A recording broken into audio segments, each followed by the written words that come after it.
Nabongosilenhle lusuku lwesiphohlongo enyangeni lesedulu inyanga yaLweti. Inyanga ke yelishumi nakunye kulomnyaka losedulu 2024 libitwa ngoshumi nakubili emgadleleni kujuluka lapha eLitsitsini. Sifisa unxumalo lekudalwa lelo. Ngiyanivusela ngiyanemukela lo mhlahlihlelweni. Vukani nathi lihlelo litaba mnanzi kakhulu sinemphomeni sitabe sibambe donating sendasho ukuthi babukele njengama passengers ethu kude bo turbulence labahamba ke indiza abakhuluma ngabo turbulence labahamba phansi ama potholes sitawavika taba mnanzi impela abafase emabhani kunjalo mbukeli taba kumnanzi kakhulu omhlanga lesihlanu yathi kuthi ngabo lesihlanu vele imudi yashintsha because it's the beginning of the weekend he lapho sijabulela kuyophumula sijabulela impela sonke sijabulela isomvo ngoba siyakhona ke somveni mngoni sijabulela ke sonveni empeleni lokunye nje sekukhona nawo ngoba beke ngathi ngaba sinje kuphela sonto ngakusasa ngumsombuluko ngangumsombuluko kusasa ti vele kuyasentshetwa kwakhiwa live bekunene sisuke emagonzo. Yeah, kunjalo mbukeli, thank you for tuning in nomhla ekuseni sethemba ukuthi niphilile lo mohla kunengisiniphathele kona lo mhla on the program sidabe sitite kanje tindzaba gender based violence dokumleka ukuthi in 18 days emalanga lalishumi nesiphohlongo sidabe sigubha noma ke sidabe sicala kugubha i-campaign 16 days against gender based violence. Sidabe sixoxisana nje naXolani Hlatshwa lo country director wayo i-campaign lebuke emalungelo abomake lapha ekhaya labahlubetwa ngetebulili. Dokumela ukuthi the past 2 days lapha eveni lenyina emaphephandzaba betholo libika ukuthi kunabomake noma ke besifazane lababoshiwe ngokuthi bahlukumete bobabe babathinta titfo tangansense. Sifuna kuva ukuthi ngabe inhlangano i1 billion rising naletinye inhlangano tithuleleni wendeka nomsimvo nokuthi lokhu sekwenziwe ngibabe tasichazele ke Xolani kuva ukuthi ngabe indaba yendako bona as a campaign ngoba siyakhumula ukuthi nangabe kwendeke lokhu kumake kuba nemsimvo lomnengi lo wendiwa ngitoilet inhlangano leti iswaka kanye labo 1 billion rising campaign sabe sixoxisana naye Rafa 6 nomhla ekuseni. Tikhona temidlalo bongosi ngilesihlanu sifuna kubuka kona ukuthi ingabe sisakuyo iPLE kule mpela sonto siyibonile ke nakuleli viki imidlalo lebemhle kakhulu takukhumbula nje ukuthi iGreen Mamba ikhonile kufaka lamathathu kuhlula yona ke kuhlule kusayona iLovo kanti ke umdlalo lengisho ukuthi ubengizaba mlonyeni kakhulu Highlanders ikhonile ukuthi ishaye iBuffaloes kanti ke ishaya nje iyaqhuda a lot of issues amakululu lokusafuna ukuthi bawancuthe bayimbabane Highlanders but amidst all of that they still managed to emerged victorious against a strong side in Young Buffaloes, and a lot of questions as to how that happened. Is it a problem with Young Buffaloes, or is this, telling to the great potential that this Mbabane Highlanders team has on paper and right now translating even on the field of play? But outside of that, we do want to chime into what is happening in the UEFA Champions League. Obviously, Manchester City on a downward trajectory, losing to Sporting, losing in the English Premier League, losing pretty much everywhere right now. Some people say that it's maybe because Rodri is not there. Obviously, he is the Ballon d'Or winner, which means he has been the best player over the past couple of months across the world. We do want to chime into that, but also we do want to look into what is happening in the English Premier League. Liverpool dominating the UEFA Champions League and dominating the English Premier League. Are they telling us that they are indeed looking to win literally every hardware this season?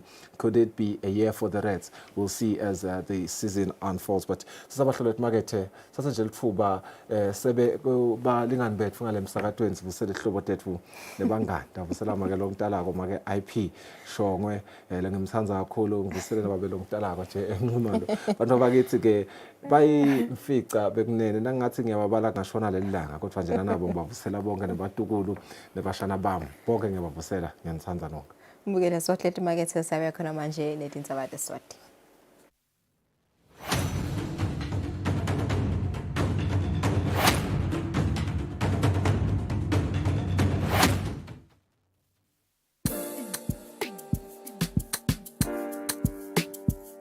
Welcome to the ultimate guide to your weekend entertainment.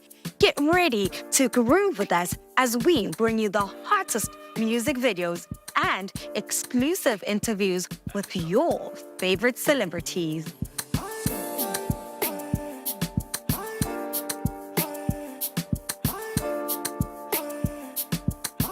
Experience fresh music videos from new releases, underground sensations, and emerging talent. Whether you're hip-hop, amapiano, or afro, we've got something for everyone.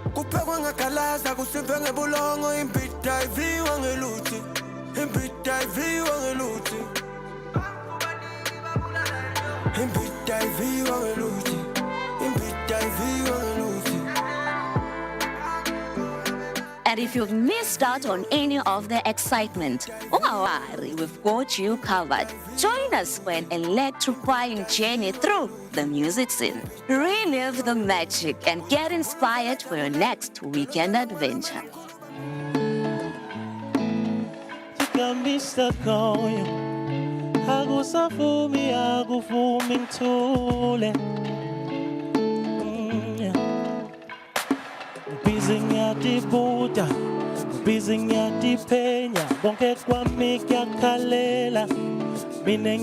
So tune into This Week at Eswatini for your weekly dose of music, entertainment, and unforgettable experience. Get ready to groove because the weekend starts here. You can be stuck on you. Come on, it's a simple song. Sing with me. Say, you can be stuck on you.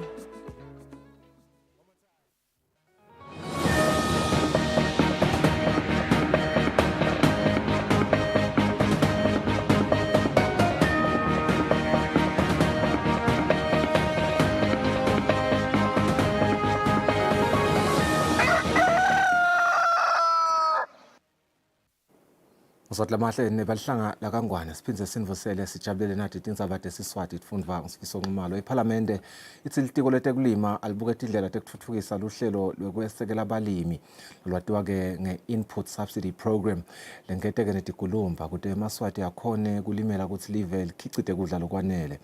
Malunga bekakhuluma ngesikhatsi indvuna yalelitiko umhlonishwa Mandla Chauka etfula umbiko ekutheneni lelitiko lisebente njani kulesigaba sesibili seminyaka imali wahulumende wa 2024-2025.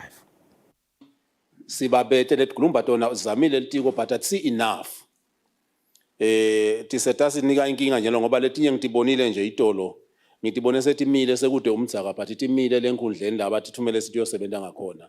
Madam afile madam ngane icontrol ngale yena ngoba lokuye kwenteke kwanze ukuthi lidamu lidzabukile ukhanze ukuthi le tiko ngakhona kwisotha within 1 month kubuta kuthi ngabe kuye kungendeki yini ukuthi asengisidute naloluthaka lwethu mangabe tikhona letindzawo la kunema-abattoirs khona losomabhizinisi ncenye wala ekhaya eSwatini kuthi le nkomo mayita seyivele isemakhateni ikulama-fridge lahamba ngemasondo kuyawenda yini umehluko longanani le master 900 kokuthi litiko kuyabongakala lokuthi liyazama lokwenta lokuthi lama controls kungabi kungatholakali malula kodwa ke nekuphindze babuta lokuthi ingabe litiko lingete yini la kubuka ukuthi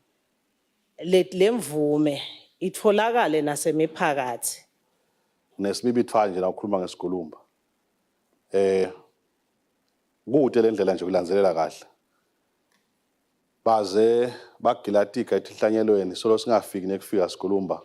12 hours ongabhadelwe lana litulu kwaphinze kwaphela umdzaka babathi efika ukukhuluma naleli bandla lelibuye eTgulumba kusasa nje bayenda ekubene malunga aphathise endvuneni ngetindzaba letahlukene letiphathelene netekulima eveni indvuna yetiko letekulima umhlonishwa Mandla Chauka unikete letinye timphendvulo sisitholile isimemedelo lesiphuma etikweni letekulima esikhwahlande lesithi eMpumalanga eGauteng eNorthwest nase-Free State so FMD free lokhu ke kuyafana nema-zones lakhona kubotswana nabo-Namibia la FMD free sitawubuka-ke ku-onke lama-zones inkinga yale kubotswana nabo-Namibia kulokuthi base kuyaduradura kodwa nje leli bandla libuka kona lokuthi singenda njani ukuthi kungenele letinkomo ngaphandle ukuthi tingene nesifo lokunyela kudzingitsile malunga indzabeko nabisa lwati esiveni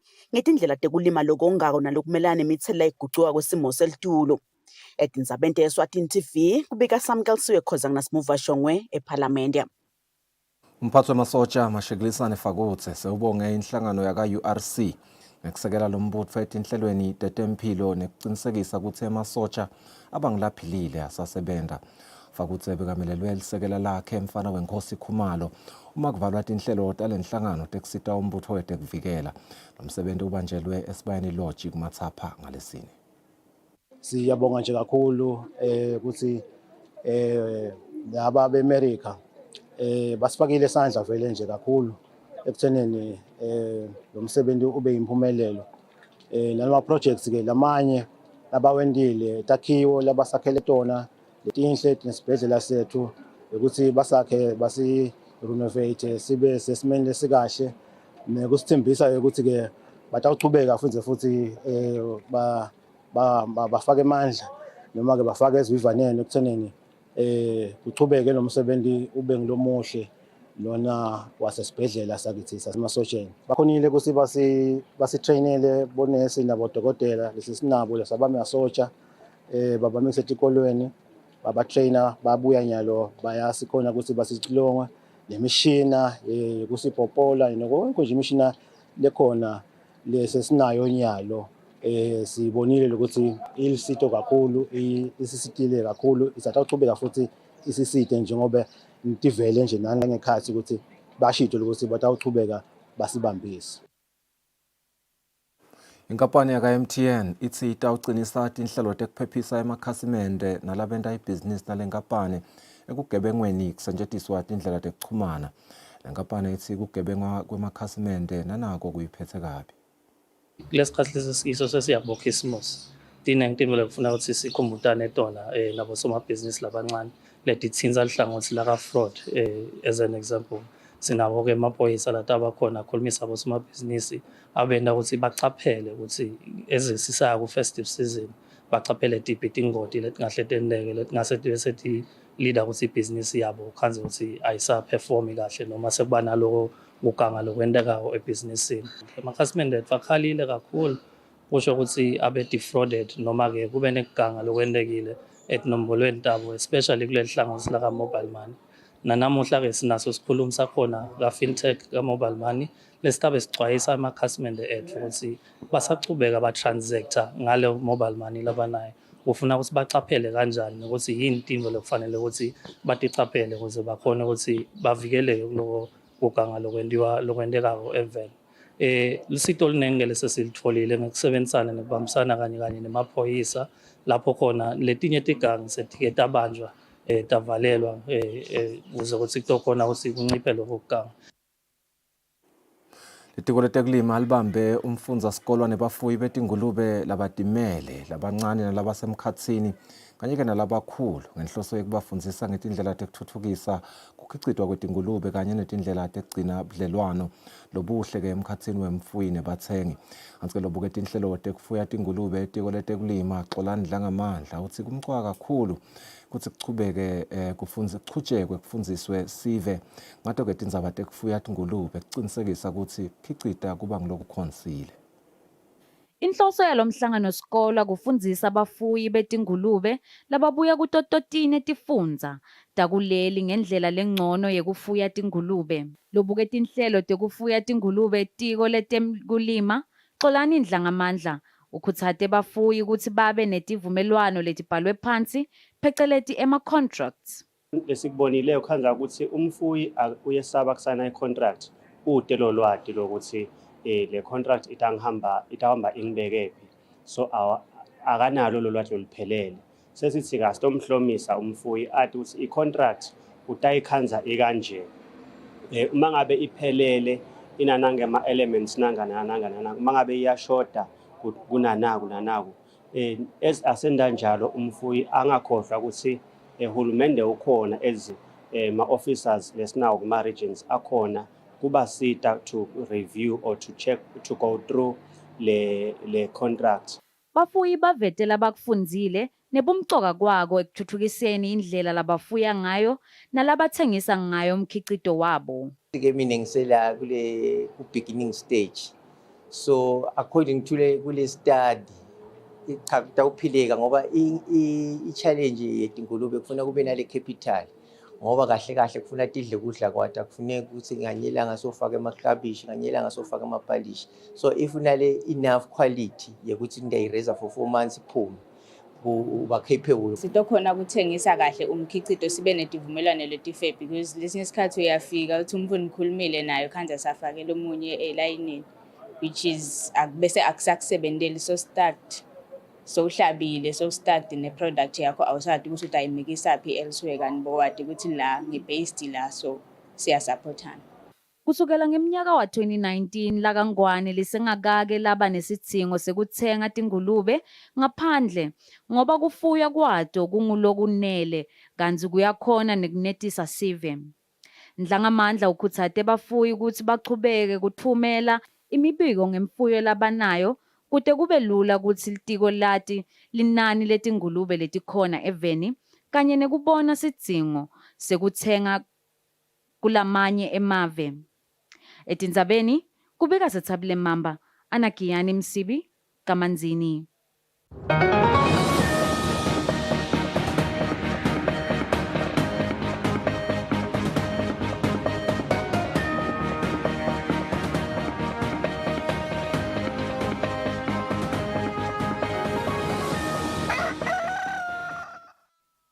Tindzabeni temidlalo lomele inkampani yaka Eclipse Muzi Dlamini lekuyinkampani lesekela ibhola ngemali esigabeni ke se-Super League eshiselweni uthi bayawadvumisa kakhulu amacembu aseshiselweni ngekutiphatsa kahle njengoba ke kubebede imisindo emidlalweni. Dlamini uthi kungaleso sizathu ke lenkampani itawuchubeka isekele ibhola aseshiselweni. Licembu lelababoshambeni benzebe Eclipse Shiselweni Football League All Nations seyihlomeliswe ngalokuphelele. Lomele inkampani yaka Eclipse Muzi Dlamini uthele kwente kwaphuta kuhlomeliswa kwalelicembu kube tinkinga temali kodwa bathukuta ukuthi lelicembu ligcine lihlomeliswa. Sitandla tendlula inhloko ikakhulu ngoba etikhatsini letendlulile sike sabona kunaletinye tindzawo la khona kunemisindo lemikhulu emabholeni whereby lokho kugcina kwenta kokuthi nawe ungumuntu nawufise kwenta lokuthi uphinze uqabanga ukuthi ingabe vele lapha ngiyisa khona kutawuba kanjani. Sibongela ke emathimi aseshiselweni kulendlela lento ngayo nalokuthi iphatha kwawo akubebede ngisho moya umsindo lesutholako lokho ke ngiwo lokwente nokuthi sigcine sibona lokuthi cha impela vele laba bantu bekusekelwa kakhulu. Sihlalo weshiselweni Regional Football Association Nkosinathi Kunene uthe basabhekene nenkinga yokweswela bonompempe kulesifundza. Sine challenge ukuthi we don't have enough referees and we are all out ukuthi sik recruit borafela and liphupho lethu ukuthi lokungenani kulomnyaka lona se recruit at least not less than 30 referees le batawukhanza sibafunza bapho because currently we have names of about 100 wabo abantwana labafisa ukuthi bathathe referee. Inkampani iEclipse seyisekelele nzebe eshiselweni Super League ngemali lengu 150,000 emalangeni kusizini ya 2024-2025. Le mali khulenga loku 50% nayicatsaniswa naleyo yesizini lendlulile. Thando kuhle Mdluli kutemidlalo Nhlangano.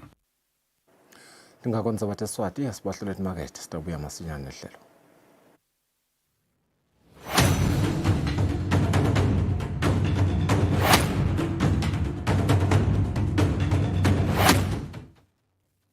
As the saying goes, education is the key to unlock the golden door of freedom. Great news for the learners. Eswatini TV brings back the home learning with a wide range of subjects for the grade 7s, Form 3s and Form 5s from the safety of their home. Change in speed and there's no change in wavelength, meaning that the wavelength of the incident wavefronts. Watch home learning every Saturday from 10 a.m. to 1 p.m. only on Eswatini TV. Sibuko Semaswati.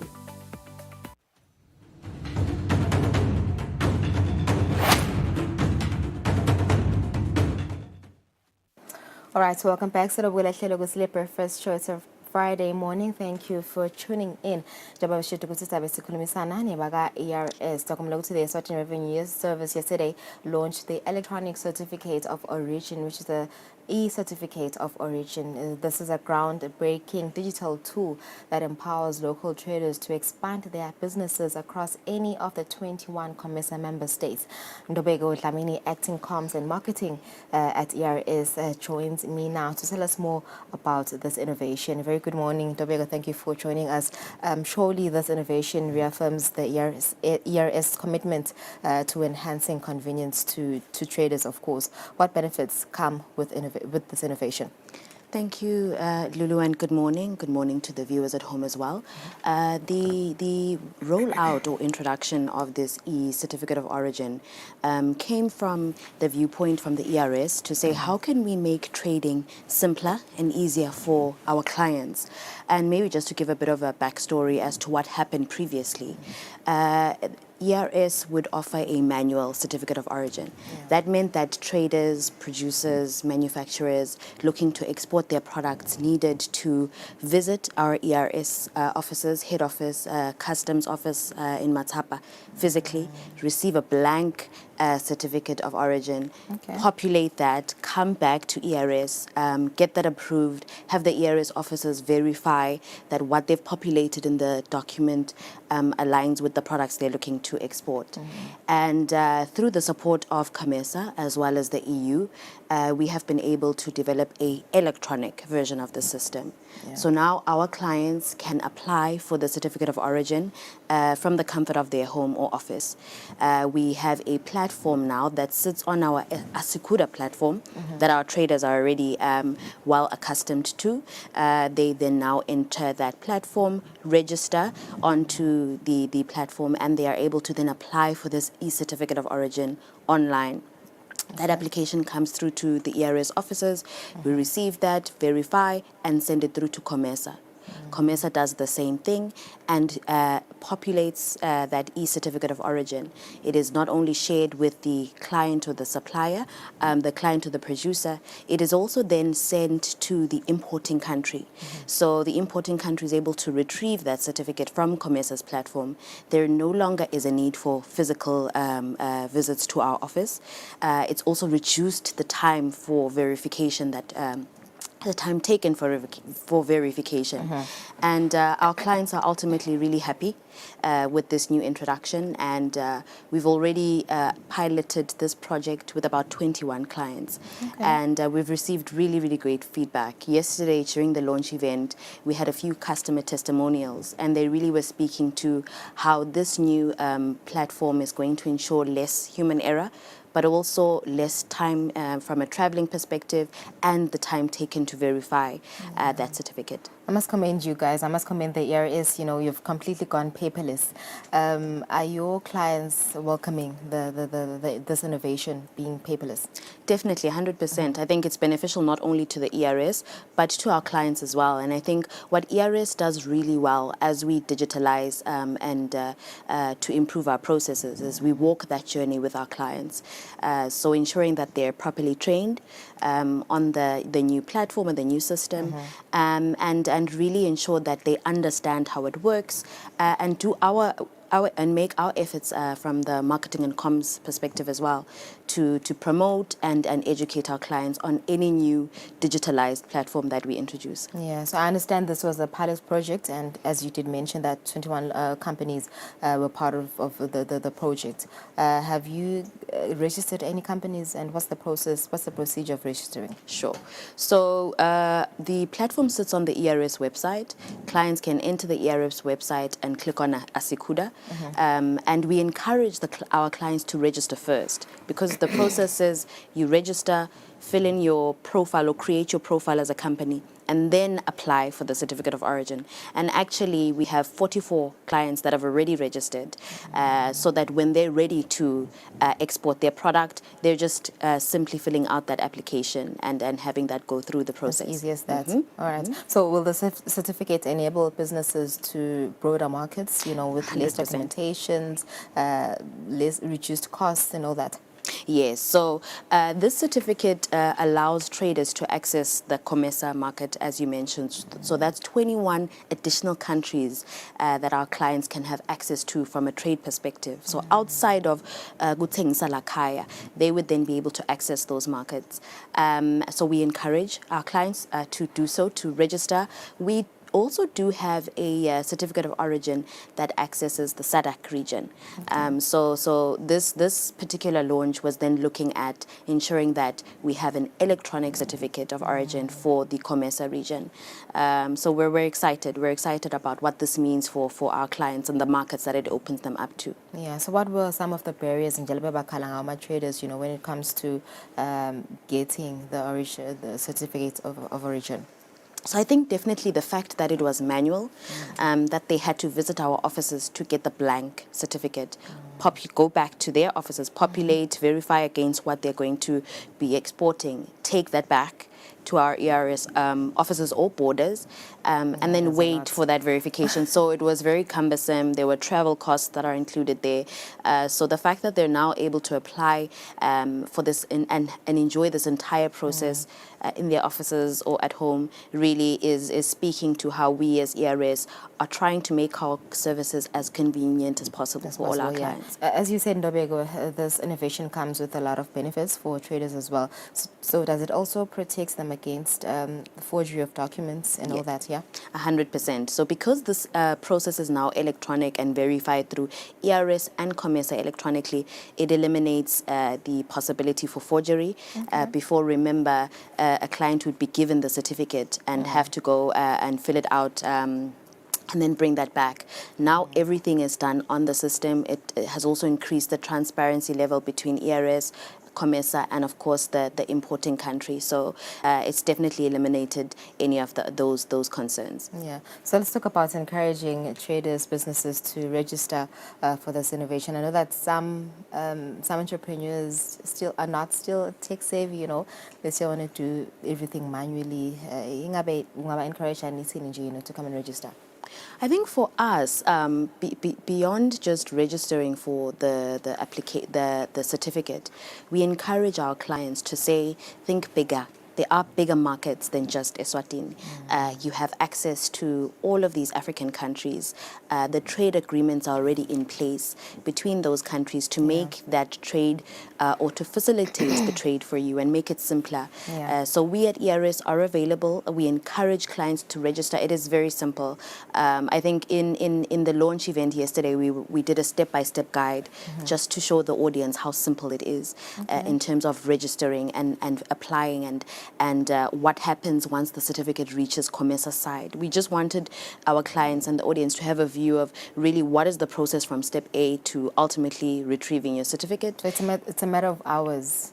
Hours is too long. It's a matter of minutes. Okay. It's a matter of minutes. It's honestly a matter of minutes, and we encourage our clients to try it out. We are here to assist. Our offices are always there to help. Okay, so what was the audience's response? Very good feedback. I think not only just the audience, but we had some key dignitaries at the event. We had the Minister of Commerce, Industry and Trade. We also had His Excellency, the EU Ambassador, and as well as the Secretary General for COMESA. So it was very exciting to be able to see the leaders of these partners that have collaborated to make this project possible. And we received great feedback on it. It's also exciting to know that Eswatini is the first country to pilot this e-certificate of origin through the COMESA project, and we are piloting alongside Malawi and Zambia.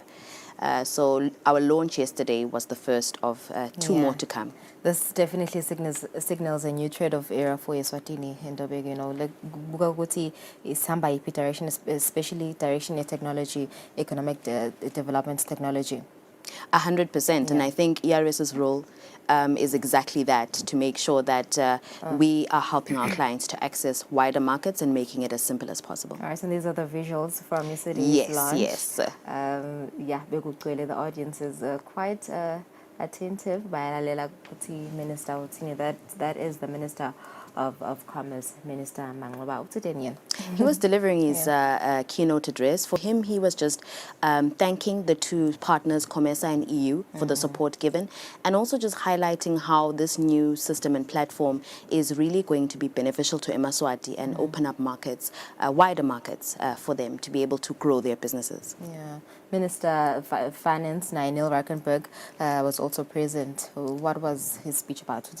His remarks? So not Neil, but we had the EU ambassador. Oh, the EU ambassador, yes, we had the EU ambassador in attendance, as well as the Secretary General for COMESA.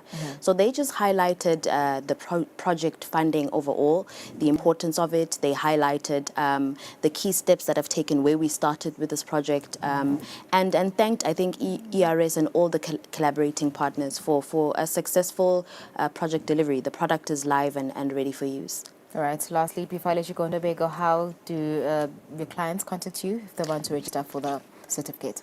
We have a virtual services team. Our clients can access us telephonically on 2406 4050. We are available on email, info@ers.co.za,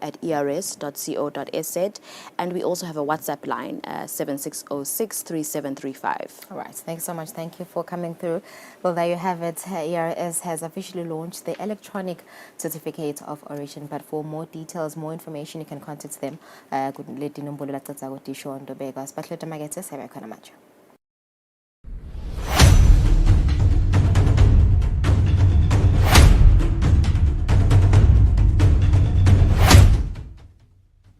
Be sure to catch Business Watch every Wednesday between 2 p.m. to 3 p.m, where we feature the latest updates on business news, market trends, and exclusive interviews with industry leaders, as well as insights on emerging small and medium enterprises in the commercial sector.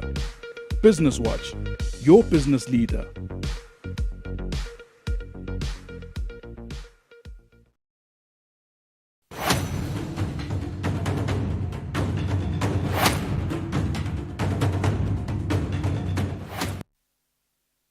Welcome back. It's a Friday morning. Thank you for sharing with us. Solo siyanemukela namhla ekseni kusile breakfast show siqhubeka nalo hlelo besivedile ke ukuthi sizabe sikhulumisana nemcondzisi country director wemkhankaso i1 billion rising campaign Xolani Hlatshwa. Sifuna ukuxoxisana naye njengetindzaba tehlukubeteka ngetebulili gender based violence.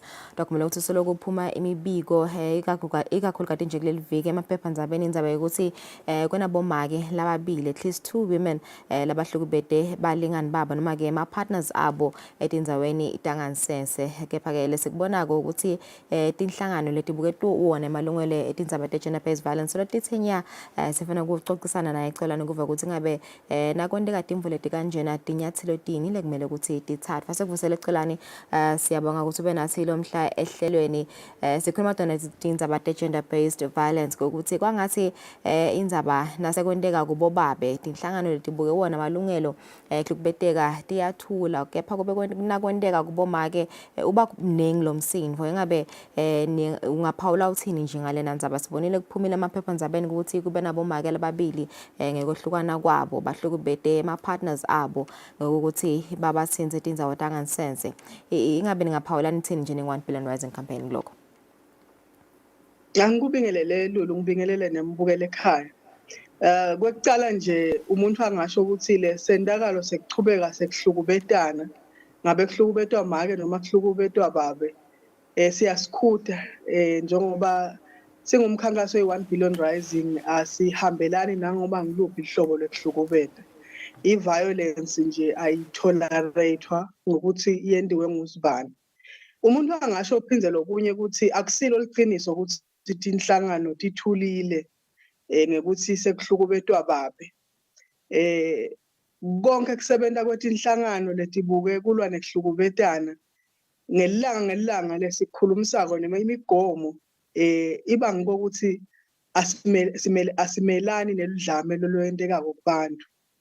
Mane ngalokuthi bantu bafaka umcondo wekucudzelana nguwo lo mcondo lo wenda ngazuthi sekubuka ngazuthi sithulile ngoba ngibabe and ngilapho ke sifike silimale khona sisive noma singamaswati ekusebenteni kwethu ekulwa nekuhlukubeta ngekuthi ngaso sonke isikhathi sibeke sicuzelanise kanti nawungabuka ukuthi mangakhe macala lentekile bomake bahlukubetwa kude into leyendiwako noma iaction lethathwako ucasanise nabo babe ungamangala msakathi nawe mbukele ekhaya so mina nje nathi singumkhankaso we1 billion rising lesikukhuthathe Steven ukuthi nasilwa nekuhlukubeta kwekucala singakwendi kube indzaba yazibani asikakwendi kube ngumsebenzi wabani wonke umuntu kufanele ukuthi asukume wonke umuntu kufuna kube khona indima la idlalako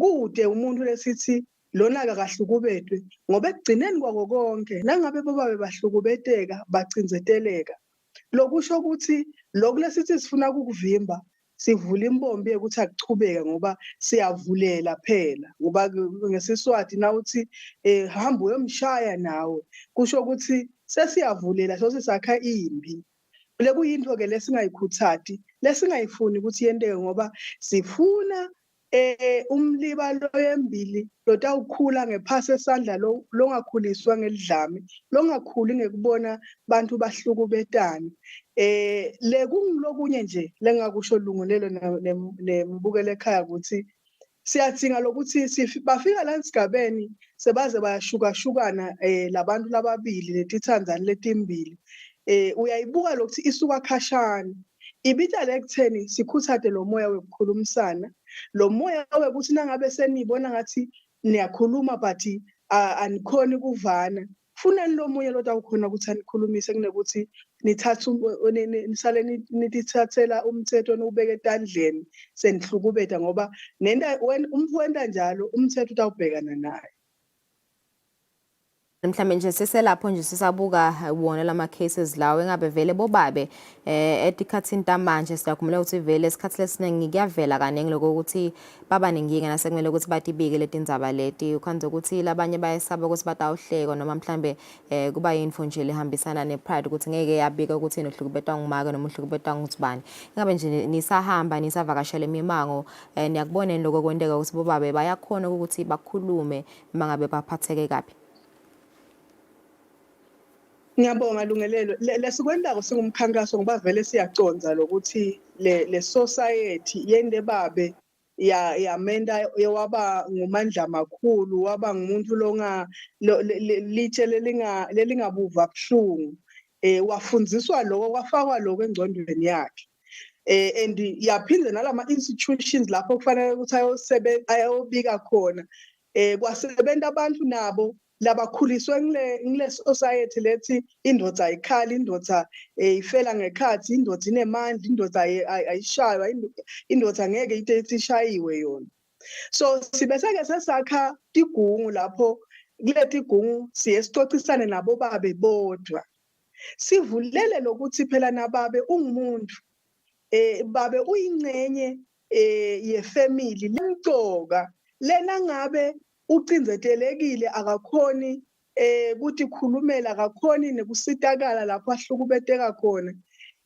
lemndeni uyasafarisha ngoba kufanele ukuthi sigcine ibhomu lesiyivalele esikoteleni lesingayadi ukuthi iyawubhoma nini so kuleti ingungu ke tekucocisana lapho siba khona nabo babe ngulapho nabo babe babhokuka khona kuningi bobabe labakushoko and angeke size sicambe manga bayahlukubeteka nabo babe bayacinzeleteleka ikakhulukazi emakhaya kulabo labathathene nabo noma labane budlelwane thide kuningi lokuhlukubeteka lokuchamukako and sisizama lokwakha lokukhuthatha ukuthi phela ababe nakahlukubetekile akasukume akhulume kungatoze kwenteke tinto lotawukhanza ukuthi naye sotithola sophambene nemthetho lengakusho nje lokunye lekugcizelela kiko lesisabuka indzaba yokuthi babe siyamfuna ukuthi akhulume ngilokutheni letindzawo lapho labo babe babika khona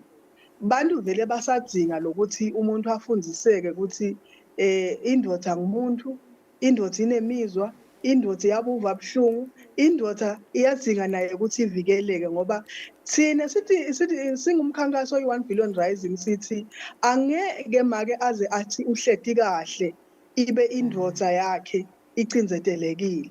Angeke umntwana lo intombatane asuhleti kahle abe babu wakhe nabhuti wakhe acinzetelekile. So bonke labantu laba siyabadzinga ukuthi bavikeleke kuze sitowusho ngalokugcwele ukuthi cha kunenhlala kahle yabomake eveni lakangwane. Kuyavakala Xolani emalangeni nje lalishumi nesiphohlongo in 18 days ekutaba kucala umkhankaso we 16 days of gender based violence. Ingabe kukhona yini lenita kuwena mhlambe tinhlelo lenita tigcinisa kuza makhambisa noma ke kwanzisa lwati ngayo gender based violence kumbe nita ba naleto tingiciswano nesive ema dialogues yini le ndayenda yini ma programs lenta wagcinisa kulesikhathi lesi? Ngiyabonga kakhulu Lungelelo. Kwekucala nje lengakubonga lihhovisi leliphini laNdunankulu la ka-gender leli solo lihleli lisihlanganisa sonke sithi inhlangano sihlele ukuthi sisebenza kanjani kanye siphume ngalivilini. So nemkhankaso ke i1 billion rising uyingcenye yaleti inhlangano leti kanye leti hlanganiswa lihhovisi leliphini laNdunankulu.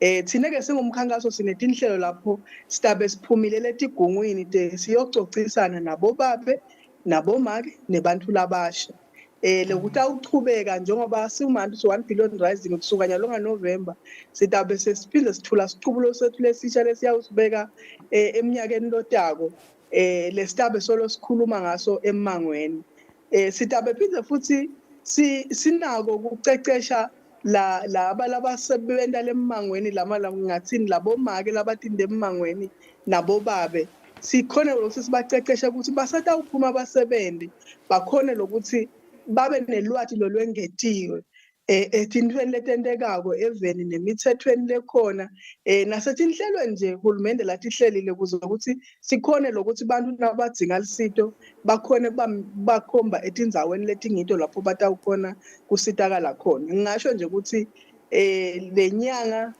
ya November inyanga lephithitela kakhulu kithi siyathi ukuthi sisuka kuNovember sesiya kuDecember kunengiphizelo kusuka kwenteka lokhanza ukuthi kuhlukubetana noma cinzetelana kwebantu kuba kunengi kakhulu.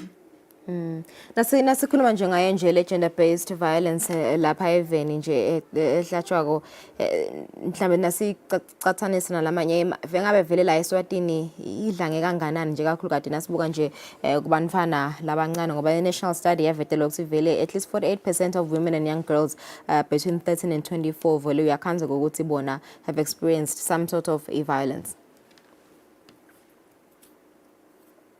Lungelele engakusho eveni lakangwane simo sibi nasibuka indzaba yekuhlukubetana. Mhlawumbe lo munye angeva ngazuthi ngathi kwehlile noma kunjani. Kuhlukubetana kukhona eveni lakangwane. And sekufika esigabeni lapho sekuthusa kakhulu ukuthi sowubona labantu labasha sengiyibo labahlukubeta kakhulu ngendlela lesihlungu kakhulu lapho sebayabulala bagcina babulelana bodwa.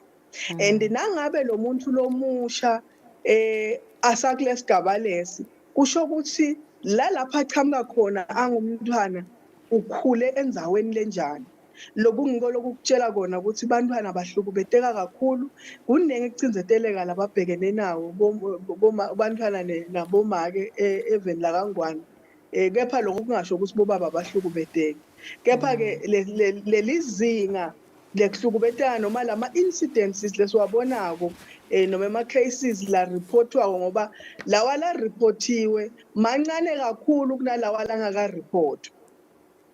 Kuthi nganye ilanga nje ngicoca sibuka ephepheni ukuthi kunalomunye losabulewe wathi hawulena ayikabikwa ngani lena yangalandzaweni yakithi lona bengicoca naye. So uyabona lokuthi lesikubona emaphepheni ngilokuncane kakhulu kunaloku lokwendekako ngoba lenzaba ukuthi bantu bahlukubeteke kuthulo kungakhulunywa kungendiwa lutho ngako isesekhona futhi iseyiningi kakhulu kuleti gungu nje lapho sisebentela khona ingcinamba lenkulu kakhulu leyenda lokusita abantu kube ngiyinto lengazuthi ayihamba kancane lomunye angase bese uthi lizinga lekuhlukubeta ngathi lingcono kanti nale ndlela yokuvala abantu imilomo yekubacinzetela iselinyukile lelizinga laloko kwendela ukuthi bantu bangakhoni kubika singathi lokuthi bayahlukubeteka kanti kuningi kuyenteka isimo sibi kakhulu lungelela nako lengingakusho. Ngalokho vele nini ecola nikhulumisana kakhulu nesive samaswati la emimangweni inani nalamadala usingabe ngifuna nje singene la endzabeni yebantfana ngoba khanze ukuthi labanye bancikile bahlala emindenini bancingile batsingile dokhanze ukuthi mhlambe leso sihlobo leso sikhanze ukuthi sesiyamhlukubeta lona mfana lomncane. I think kukanenge nje inhlangano yosokwa ivenge nje inhlangano yosokwa iveta lokho ukuthi vele most of lama cases kuba abantu lababatiko laba ingabe lokho niyakuthola inani ezinisacochisana nabo mhlambe emimangweni kuvela ukuthi vele cha ekhaya kazibani vele sesiyakwana nathi ukuthi lo baba wakhona mhlawumbe uhle ayecansini nabo labantwana labo niyakhona ukuthi nasenikutholile lokho nikhona ukuthi nibasithe. Lesimo sibi kakhulu ngoba siphila emimangweni lapho vele lamanye emakhaya sekwasala labantwana batali bahamba emhlabeni labanye bahambe ngekuthi ngenxa yalokuhlukubetana kwafika tifo leti kusheshe tibathathe emhlabeni labanye bahamba ke emhlabeni ngekugula lokuhlukahlukene lokukhona labanye ngekwehlukana ukuthi sebehlukene lomunye waphuma wabheka le umfana wasala sowujikiwe lapha sele khona ekhaya sosele yedwa sebagcina ke vele bahlala naleti hlobo lokhanze ukuthi loluthando nekunakekela nekuvikeleka le umfana lekufanele ngabe uyakuthola ebatalini noma kubantu labathlobo takhe labathi bayamthanda agcina akakuthola labanye babo nje labantwana baye bakhale ngokuthi kulokuhlukubeteka lesikubuka ukuthi bahlukubetwa ngoba bahlale bancike etihlobeni labanye bahlukubetwa abatali babo ulombala ngekuthi mhlambe loyo mtali ude lithando ngekuthi mhlambe kwahamba babe wamshiya noma noma ke wahamba wasala yedwa labanye babo baze baphocelelwe nokuthi hambani niye lapha kubomalume khona stock khona kudla labanye babo kuze lesimo sabenta ukuthi babaleke emakhaya bayohlala etitaladini lapho bahlala khona so lesimo sibi kakhulu and lesikwendako ke singumkhankaso kwekucala kwenguko ukuthi labo bantu labahleli nalabantwana ngoba lekuzo sikufika etingcondweni tethu ukuthi umuntu uba ngumhlukubeti mhlawumbe ude lolwadi ukuthi lesento lasendako asisiso lesento lasendako siphambene nemithetho siyakhona ke lokuthi sifundzise bonke bese sekuthi labantwana nangabe basidzinga lesito ukuthi umthetho vele uthatha indzawo siyakhona lokuthi sikhona ukureferisha simikise emaphoyiseni nangabe idzinga emaphoyisa lena nangabe idzinga abosonhlala kahle kungene bosonhlala kahle bayibuke kabantu ukuthi bamlekelela kanjani loyo mfana siphinde sisebenzisana nato tinhlangano letingekho phasa uhulumende njengo nabo boswaka bo-Council of Swaziland Churches ngoba sikholelwa ekutheni nangabe sifuna kusita umango sifuna kuletha lushinjo baningi abantu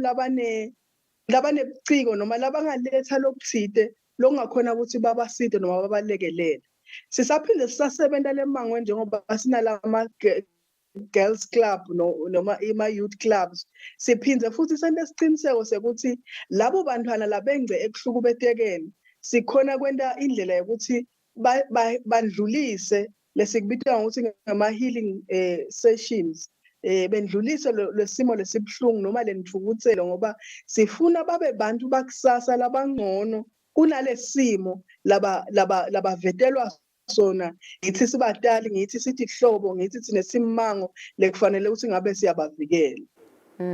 Ngifuna ke ecela nisibuke mhlambe naba labati khanza mhlambe bakuma abusive relationships nakhona ngesimo sendlala abakhona kumshiya loyo umuntu loyo ngabe labo ke yini labangayenda mhlambe ukuthi sita what's the first step nje labangayithatha ukuthi bazame ukuphuma kule relationship. Lesikuye sikusho kakhulu emantfombataneni lasemancane kwekucala ukuthi indlala ayingakumikisi utilahle kumuntu wesilisa ngakuthi sofuna ukuthi akwendele tinto ngakuthi abe ne-power and control noma abuse umtimba wakhe kube nguye lo sosho ukuthi into akwendeke tinto letinjani sithi indlala isho ukuthi ufuna indlela ukuthi iphilisa kungako emangweni lesikwentako siyabafundisa ngetindlela ukuthi iphilisa economic empowerment ukuthi bakhona ekucala lawo mabhizinisi bakhona ekusitakala so kungilokunye lesikukhusata kakhulu emantombataneni nekubuilda nayinto naye ukuthi atati ukuthi ngiyintombi yakethu uyabona liswati sikhuliswa ngekwati lokho ukuthi mina ngiyintombi yakethu and nangiyintombi yakethu ngeke ngize ngivume kube nento lenginukubetako noma into letawuthatha advantage of impilo yami noma inkululeko noma inhlala kahle yami so sifuna kuyibisela ke lento leyo kule ntombatane kuze kuthi itawuthi nayakhathi incumo sincumo kungabi sekuthi kuze ngibe nekudla ngidle ufuna ukuthi ngendelwe ngumuntu lengithandzana naye sikhusate lokuthi umuntu oyintombatana nasithi sifuna ukuthi utimele sifuna ukuthi uenjoy kuphile emhlabeni ilungelo lakho livikeleke licala lekuthene nawe usukume ugcine utimele ungafuni kuncika ngoba lana nasawugijime wafike wancika vele dinengi letinto lelethi tawukwenda uyintombatane ubese ubabede livi bese awusakhona ukuthi khulumela ngoba wena usuke wancika kakhulu wathi tshela ukuthi vele ngitawendelwa nguzibani and loyo muntu lothi utakwendela utawuchamuka nemicabo yakho netindlela takhe ukuthi mina ngifuna ukuthi indoda enteke ngaleli hlobo lolu nalolu so siyaqiniseka ukuthi bayafundiseka baya-empowerishwa banikwe nalamathuba ukuthi abaqalele imisebenzi ngalavuvulane nje baqale emantombatane baqala i-mushroom farming ngulenye indlela leta ubasita ubasemantombatane lamancane ekutheni abakhone ukuthi iphilisa abakhone ukuthi imela ngoba nyalo bayafunda etikolweni bacetha akasakhona ke tertiary kude scholarship nebatala bakhona ukuthi bafike lapho and lengakusho nje lengifisa ukugcizelela kiyo lungelelo nembulo emakhaya ukuthi lana nasilwa nalendaba ekuhlukubeta siyathinga silive yebo siyafundisa kufundisa kiyo mangweni siyakujabulela siyakubonga kepha siyathinga lokuthi sibuke letinto leletenda labantu noma labo mantombatana noma labo bafana noma lawo madoza noma lawo bafati batikhanza bathi bahlukubete noma bathi jika kubahlukubete noma bangaphumi ekuhlukubeteni noma lokho wakha lenthukuthelo lento abantu babe lenthukuthelo kangaka so silive siyathinga si-address i-issue ye-unemployment and sibe intentional about it singabi ukuthi sikhulume nje ukuthi sitawufundisa abantu abayekele ukuhlukubeta bantu kuswela kuphuya ngiwo kanye lokubenda babe nalenthukuthelo babe naloludlame labangilo and siyathi ukuthi kuba khona naletinye tinto letibenda ukuthi babe bahlukubete kepha lokhu efilive lakangwane belingakusukumela etulu ukuthi indzaba yekutholakala kwemisebenzi silwe nephuya nendzaba yekuthi access to education abantu baye etikolweni bafunze base bafunzile bayithole nalemisebenzi kukhona lesingakubona kuphefumulo bese siyachubeka ke sifundise sendele ukuthi abantu bashintshe letingqondo tabo ukuthi nawubuka umuntu wesifazane ungambuki njengokuthi umuntu longayihlukubeta nawubuka umuntu wesilisa awubuki ATM ukuthi ngifuna ukuthi anginike imali ngithathe kuye kodwa ubuka umuntu longaphilisana naye nawe kube khona lokulethako etafuleni naye abe khona la kulethako sibenze sintsha ingqondo tebantu ukuthi noma nayo indoda nawuhlukubetekile sukuma hamba uyoreporta sishintsha nendlela empower abantu abakulama institutions ukuthi umuntu nakafika lohlukubetekile asibuki ibulili sibuka lesento lesendekile ukuthi sibi uthi ngakuthi avukeleke yeah Kokugcina nje Colani kumetha sengasamaphethelweni kafishane nje ukuthi ingabe vele live leSwatini nalingagagula gender based violence njengesimo lesiphuthumako noma njengesehlakalo ingabe yini lena lingashintsha ngaba khona imvelo emehluko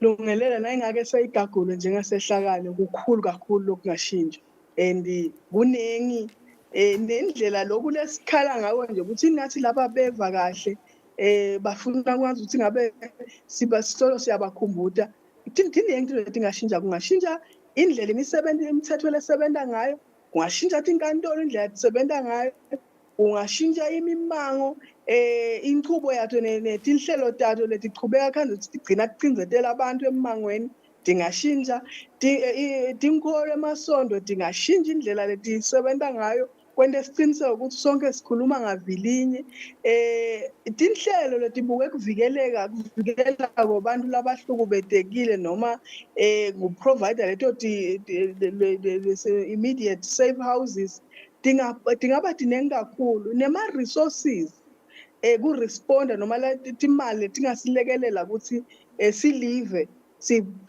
sibambisane kungashintsha kakhulu kusebenza kwemaphoyisa esikhathini lesiningi kukhanje ukuthi bethe nawo lama-resources ukuthi baphume bayele bakhona kuyolikelela lo hlukubetekile tingashintsha kuningi lokhu kungashintsha lapho sonke sibumbuka sonke njengamakhowe ekuduma elitulu sisukumele ukuthi silwe nekuhlukubeda sonke sibe neligalelo leliphatheka kona lelivakalako ukuthi vele sifuna kulwa nako lokuhlukubeda naloku lengikhuluma ngako ukuthi nasingabuka indzaba education unemployment nenzaba yabo scholarship kulaba labafuna ukuchubeka nekufundza ingabukeka ngoba sonke singabe sisukumile diningi letingoni lesingatibuka singabuka indzawo yinye ukuthi sesibuke nje ukuthi lo hlukubetako siyamthatha simfake ejele ataba mangaki lamajele sinayo yini le capacity yokuthi sibambe bonke ngoba bonke labantu esesiphila nabo la kaNgwane ingcenye yabo lenkulu bahlukubede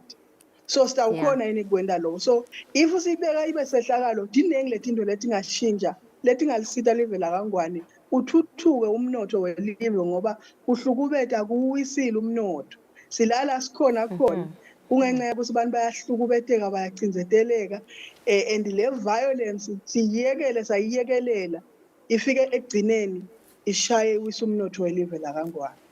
No, ngiyavakala sibonga kakhulu Xolani, bekunguye country director loyo wenhlangano noma ke umkhankaso 1 billion rising campaign. Sikhuluma nje ngayo indzaba yetekuhlukubetana ngetebulili gender based violence. Kanti nje solo siyachubeka sanzisa lwati njengoba mhla 25 November utawuqala umkhankaso we 16 days against gender based and violence. Asithathe ikhefu sabe sichubeka.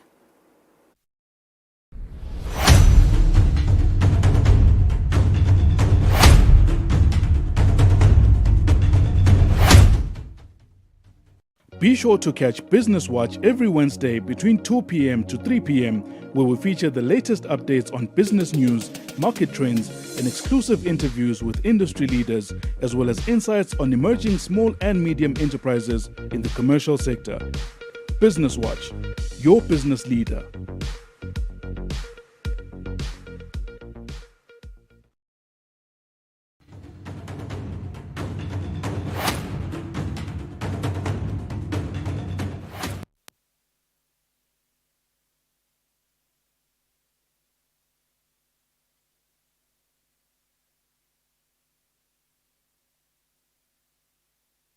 Mase wasevusela maseko kwambeka kanjani lo mhla emigwaqweni live.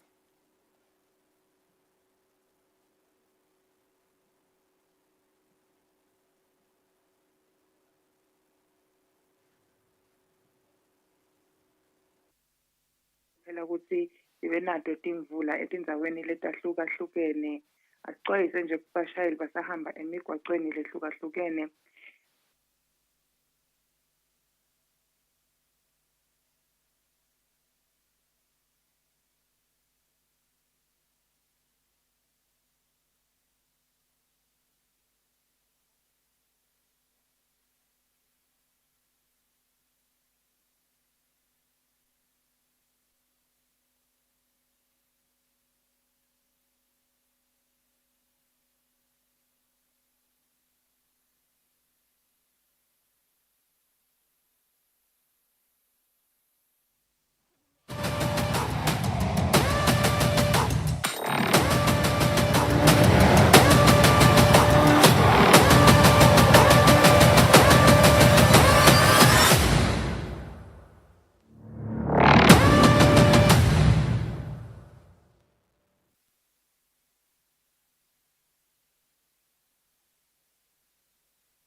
sicwelisa ngaloko kuphazamiseka sidabula kuye Sergeant Nozipho Maseko sasichazele ukuthi kuhambeka kanjani lo mhleme emgwaqweni. Maseko kuhambe kanjani emgwaqweni live?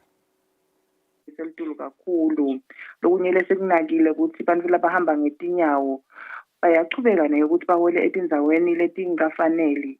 Ucela ke kubashayeli ukuthi banake kakhulu basahamba kuleto tindzawo lesitibala njenyalo lapha eNgwenya. Nasuka eNgwenya village ubheke khona eNgwenya eborder lapha kumathapha eBrewery nalapha kumafutha nakumanzana eMbabane. Kucela nje kubashayeli basahamba khona banake kakhulu ukuze batawukhona ukuthi batiphephise baphinde baphephise nalabanye tingako lesinato namuhla.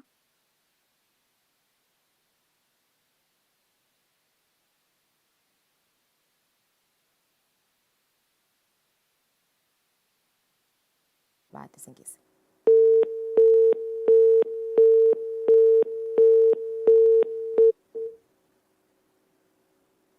Asibahla temakethe siyabuya masinyane.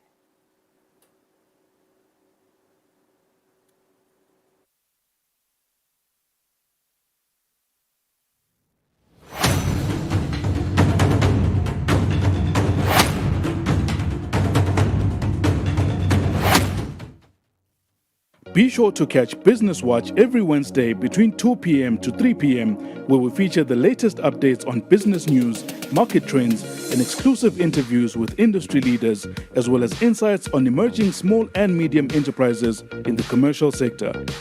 Business Watch, your business leader.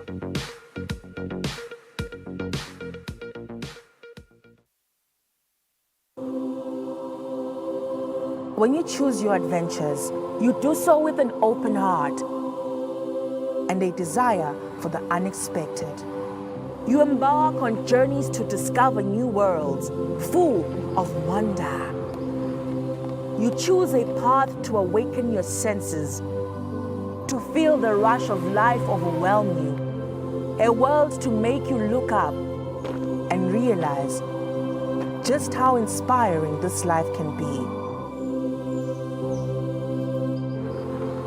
You ask, and we give you the royal experience.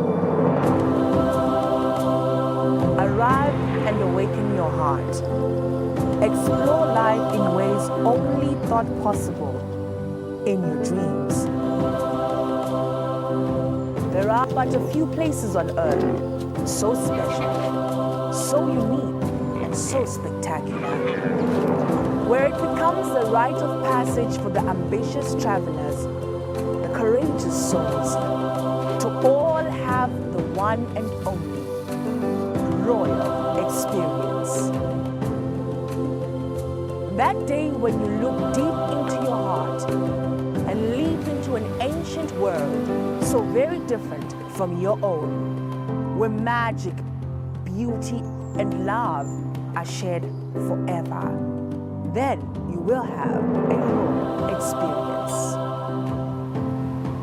There is just one place on earth where the people make you feel a part of their kingdom, where you just might volunteer to awaken spirits, enrich minds, and work alongside communities to build, motivate, and inspire.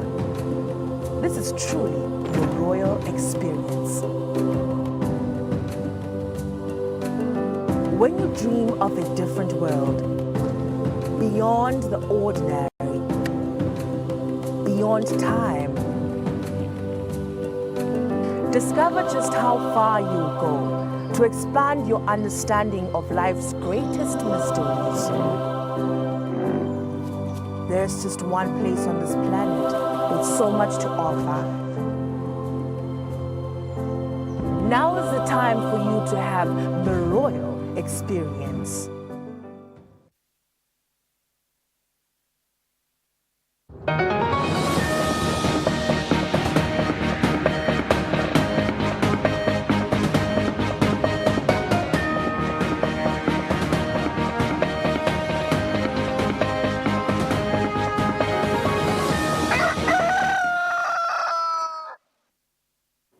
Welcome back. It's 3 minutes after 7. Let's take a look at our English bulletin.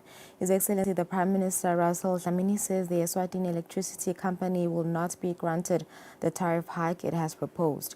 The Premier said this when his office appeared before its portfolio committee in the House of Assembly to report on its second quarter performance. Portfolio committee members had voiced out the public's concerns about the proposed hike. Office Portfolio Committee in the House of Assembly say the burden on consumers is already heavy and adding an electricity tariff hike would make it unbearable. Mvunangula sesimanelo kunye sikubuke. Impilo idulile la ngaphandle nyalo. And uma kutawuqhamuka bo isibende ema profit abo 700 million. Phinze namuhla. Sekuphinze kwendlulile sebawungena ku public dominion sebakhulisa ama tariffs. Ngicela sikubuke angisho ukuthi akuthini but ngicela sibuke le live ngethena yakho Mvunangula sekube khona lokutawuma kokuthi singede sakukhulisa nje. Inkinga nje nyalo ukhala ngokuthi kukhuphuka emanti kukhuphuka bogesi leti inkinga leti ngathi asothe kadzeni kube lama board members aleti ngapha letinya ngisakhulumela ukuthi ngikhuluma ngaleti kuphela kube beba align nale misebenzi le nga emagesi ane stage sakhe sagesi la khitsa khona gas lo enough for the country nyalo sifuna ama investor atawubuya la khaya noma ngabe bakhona la khaya batasakhela gas. His Excellency Russell Dlamini has minced no words regarding his stance on the proposed hike.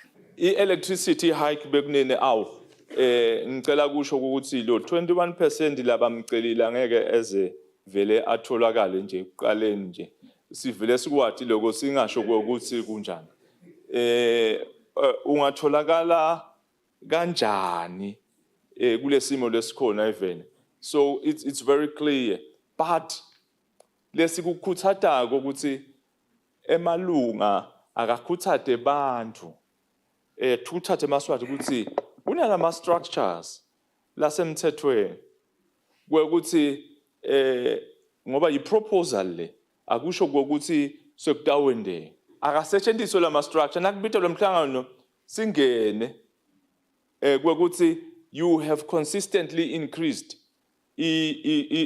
tariff for the past 3 years more than the inflation rate. You know, aganisitshele kwekuthi ikuphile mali niyendeni nyalo nifuna more than inflation, you know, for 5 years. The Eswatini Energy Regulatory Authority has already invited the public to make submissions on the proposed electricity tariff hike of 25.52% and 27.56% for the financial years 2025-2026 and 2026-2027 respectively. For Eswatini TV News, Temgosi Mavimbela with Smuva Shongwe and Bongani Masugu, Parliament. Members of the Prime Minister's Portfolio Committee in the House of Assembly have commended the Royal Eswatini Police Service for apprehending suspects in the Facata scam case. The legislators have also raised their concerns to the Premier's office regarding different issues within the force. Sometimes sike safunze emaphepheni ukuthi emaphoyisa accommodation yabo bayashare kanze ukuthi I'm married ngishare nalo single. Sike safunze emaphepheni ukuthi kunemuntu lo rape lomunye why bangakhi ukuthi kutoba nequarters yalaba married kube nequarters yalaba single kunalokuthi babhicane labantu ngabe ngimaphi ema measures lathethe leyo walithathako litiko laNdunankulu kuba sita kunaya umoya lo sofikile ngathi noma ngidazwe demon yini noma one lo ukuthi bulala bayakhona yini ukusitakala lapho kokuthi abayekele ukuthi bulala motivate the police force benta umsebenzi lomkhulu even they need to be motivated ngeke ngene kuma details but nje ngiyacela lokuthi ababe motivated we don't want sisebenze sibe ne angry force kuloku lokukhunywa ukuthi isecurity ihle ibonakala seyidilimata ngaleti part ngalesuku kuphethe kukhona yini lokubukwa ukuthi bathola psycho support like nje bahle bacheckwa mentally ukuthi basese kahle yini kuvela ungazi ukuthi maphoyisa latibulala emaswati atibulala mane labakhona kuphuma emaphepheni mhlambe ngilawo ma individuals sibuye imingcwabe nje almost every weekend singcwabe emaswati latibulalako because of a depression le qhamuka from the poor economy lengasakhona ukuthi ilekelele eMaswati ukuthi akhone kuphila. His Excellency Russell Dlamini responded to some of the questions. The office landvunankulu naleka public service nemaphoyisa ne-staff associations emaphoyisa ahlangana kandunankulu. Umhlangano waba mhle kakhulu. Bakhuluma baqhaza i-understanding yabo ukuthi konakala kuphi yini lefanele yenteke yachaza public service lakhuluma ne-office landvunankulu kwavunyelwana ukuthi cha ikahle le ndlela lesithethe. Kodwa lokubhalako nalokukhulunywako langaphandle ngilokungasilo nje leliciniso lalokukhulunywa laba. Ngicela kusho ukuthi emaphoyiseni ikhona akhona ama-structures ukudilisha ne-GBV, ukhona nemhlonishwa lobutile nge-GBV nekudilisha ngato letinto leti. Nakuthiwa nje ukuhambela ababili akusho ukuthi ngabo lababili kuphela who have the skill or being trained. So periodically different people are going bantu labahlukene bayahamba bayotraina kuyangetetelwa. So likhona le-office leyo ikhona i-psychotherapist bakhona nalaba buka bakhulumise labo be-GBV. Kepha ke singethe sakubalekelela ukuthi ufuna likhule lelinani nelizinga lekusebenza kwabo likhule. His Excellency Russell Dlamini says consumers should make submissions before the Eswatini Energy Regulatory Authority regarding the proposed electricity tariff hike. The Premier says ESERA should also consider what consumers will raise during public submissions. The Premier said this at the King Mswati III International Airport when leaving for Botswana. The recently announced electricity tariff hike proposal has come as a shock to consumers. This is more so because just recently, members of parliament approved a water tariff hike. His Excellency Russell Dlamini says consumers should make submissions before the Eswatini Regulatory Authority on the matter. Sesicelo mbamba. Sengasho ukuthi itanyukwa ngalelo lizinga. Sicelo lesitawube seke ngokwemthetho sikhulunyiswe bantu nasesikhulunyiswe bantu ke bese ESERA longena regulator uyabuka ukuthi lokuceliwe naloku lokushiwo bantu naleti zathu letibekiwe ukuthi bafuna ikhuliswe kangaka kungiyo yini. So ke ngeke nje kufanele ukuthi kugagulwe ukuthi sekubekwe imali engaka. So ke njengaloku lesikuvako ebantwini asikuboni ukuthi ingenyuka kangaka ngoba abantu basathi ayikhulumisa. So ke na uhulumende ke bese sinase isukile ke ku ESERA na ku SEC seyahamba kaseka ecabinet na cabinet afika abuke ukuthi vele tizathu tikhona yini ukuthi inyuke kangaka. ESERA has invited the public to make submissions on this proposed tariff hike from next week. For Eswatini TV News, Temgosima Vimbela, Skupe. His Excellency Prime Minister Russell Dlamini has left Eswatini for Botswana and Azerbaijan, where he will be representing His Majesty King Mswati III. In Botswana, he will attend the inauguration of that country's president-elect and then proceed to attend the COP29 summit in Azerbaijan. The Premier left the country through the King Mswati III International Airport. Sendleleni siya eBotswana apho khona siyomela Inkosi Head of State ekubekweni kwakhe President waseBotswana lomusha. Sitawuthi ke nasuka lapho bese sesiya ke lapho kunemhlangano omkhulu khona with the environment temvelo iCOP29 lose evende Azerbaijan. Ichuba tona leto ndzaba letijwayelekile ukuthi tigcine tivakele. Kwekuqala ngiloko ukuthi ngenzaba yokuthi emavele njengelive la kangwane lathuthukako lasathuthuka vele acontribute kancane kulokulimala kwelidwadwa silo sokwenda ukuthi kube nalokuguquguquka kwesimo selitulu ave angafaki nje lokungakanani nawo sekubhekeka ukuthi nyalo bese entatha inguquko endleleni lasebenza ngayo lethu khanza ukuthi set affect development yelive. Sineke bakangwane sithi siyakulalela konke labakushoko, kepha ke akukafanele ukuthi bese sesiye emathini ekuthuthuka kanti emave lamakhulu lamanye asaqhubeka nokupholutha nyalo lokusikhuluma sisadzingisa leti ndzaba. Lenye indzaba ngiloko ukuthi njengoba sikhuluma nje kuguquguquka kwesimo selitulu kuyasi-affecta kakhulu even njengoba sibona somiso eminyakeni leminye lesingakajwayeleki, siphinde sibone nemagadze lamakhulu esangqotho langakajwayeleki. Konke lokhu nekushisa lokunyenti lokukhulu kwendiwa kuhambelana nokuguquguquka kwesimo selitulu. The acting Deputy Prime Minister, Honorable Jane Similani, says government, with assistance from the World Bank, is conducting a study on how to improve the welfare of orphaned and vulnerable children. The acting Deputy Prime Minister was speaking in Parliament during the debate of the Office of the Deputy Prime Minister's second quarter performance report. The Deputy Prime Minister's Office House of Assembly Portfolio Committee, led by Mochane Member of Parliament Wilton Gambule as the chairperson, debated the performance report of the Deputy Prime Minister's Office. Sama overseas ngoba nangabe umntalo wami uhola 2000 vele utawukhona yini ngongibhadalela kule tindleko letisetulu kangaka ngale high school ngoba naku siyabathatha sibabeka standard 5 bonke nase kufika ngale sebancane labaqhubekako ngetizathu tekuthi vele batali bede imali. Ngibe OVC from primary level. Bangibhadalela hulumende to high school. After that, then what?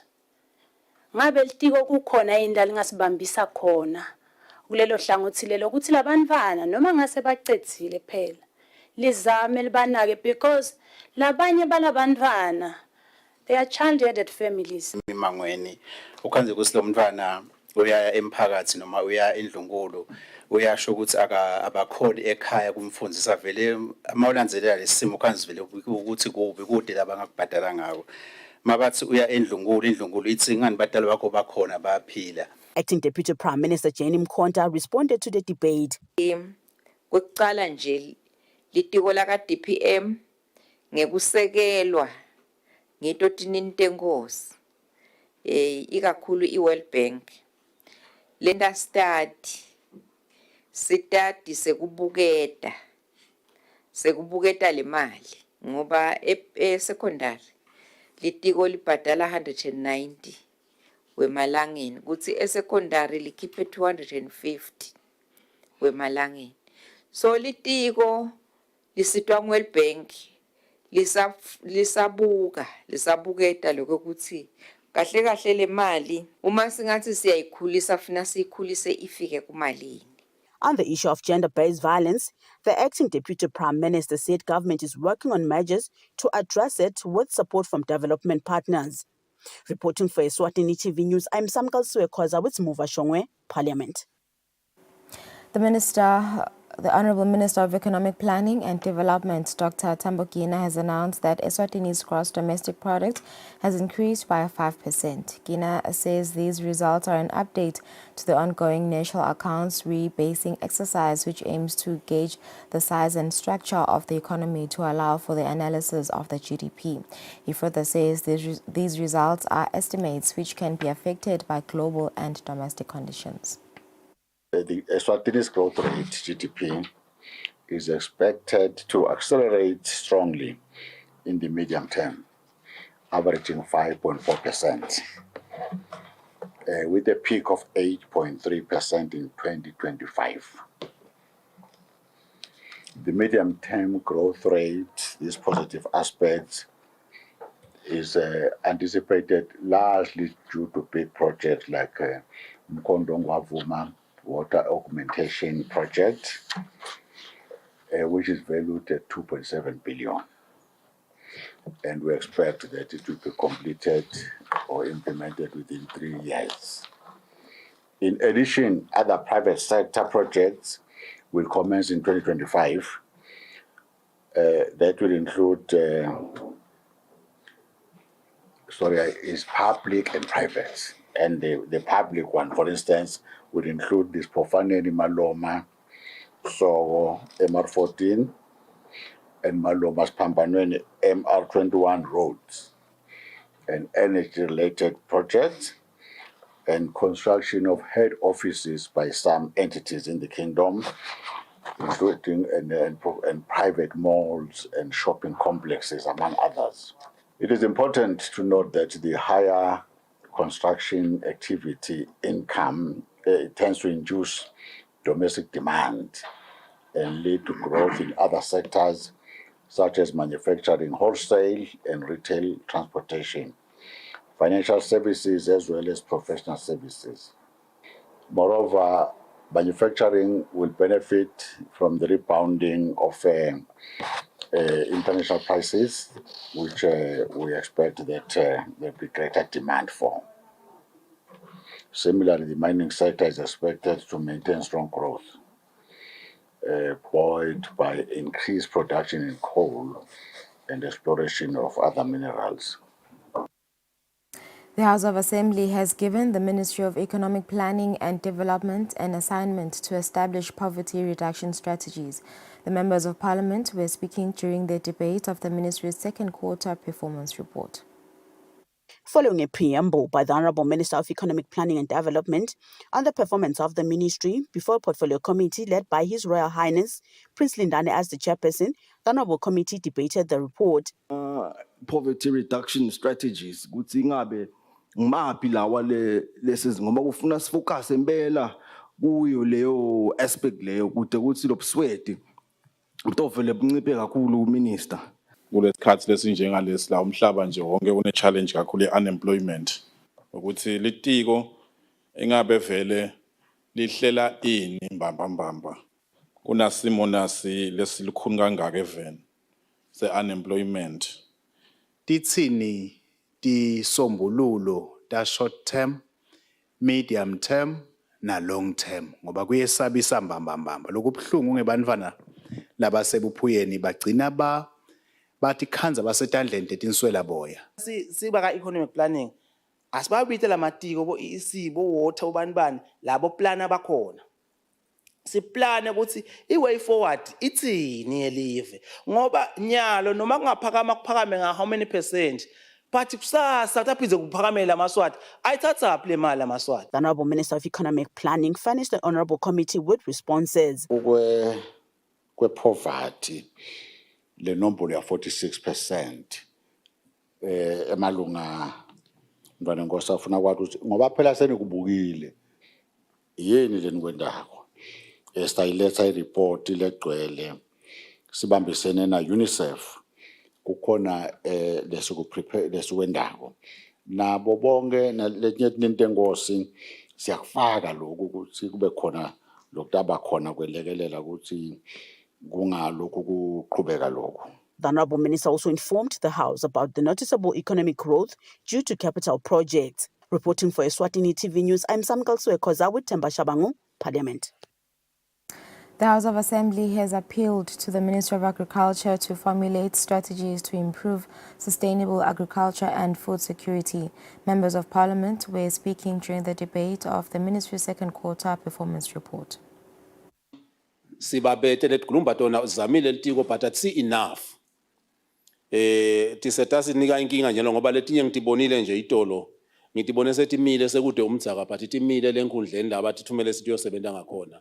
Madam afile madam ngane icontrol ngale yena ngoba lokuye kwenteke kwanze ukuthi lidamu lidzabukile. Ukhanze ukuthi le tiko le ngakhona kuyisotha into within 1 month.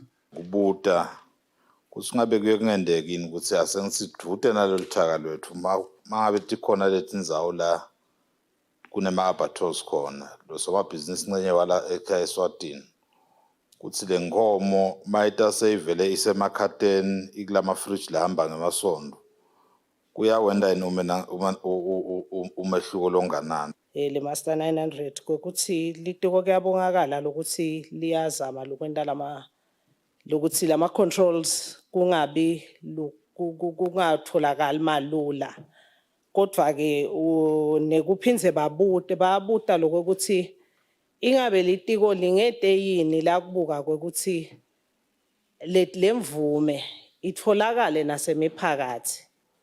Nesibibi ithwala nje la ukhuluma ngesikhulumba. Kude le ndlela nje kulandzelela kahle. Baze bagilatika etihlanyelweni solo singafiki nekufika sikhulumba. 12 hours zonke abhadelwe lana litulu kwaphinze kwaphela umdzaka babathi efika ukukhuluma naleli bandla lelibuye eTgulumba kusasa nje bayenda. Following the debate by the honourable members, the Honourable Minister of Agriculture, Mandla Jauka, gave some responses. Sisitholile isimemedelo lesiphuma etikweni letekulima esikhwahlande. Lesithi eMpumalanga, eGauteng, eNorthwest nase-Free State. So FMD free. Lokhu ke kuyafana nema-zones la khona kubo Botswana nabo Namibia la FMD free. Sitawubuka ke konke lama zones. Inkinga yale kubo Botswana nabo Namibia ngilokuthi base kuyadura-dura. Kodwa nje leli bandla libuka kona lokuthi singenda njani ukuthi kungenele letinkomo ngaphandle ukuthi tingene nesifo. The committee also emphasized on the importance of sustainable and climate-smart agriculture.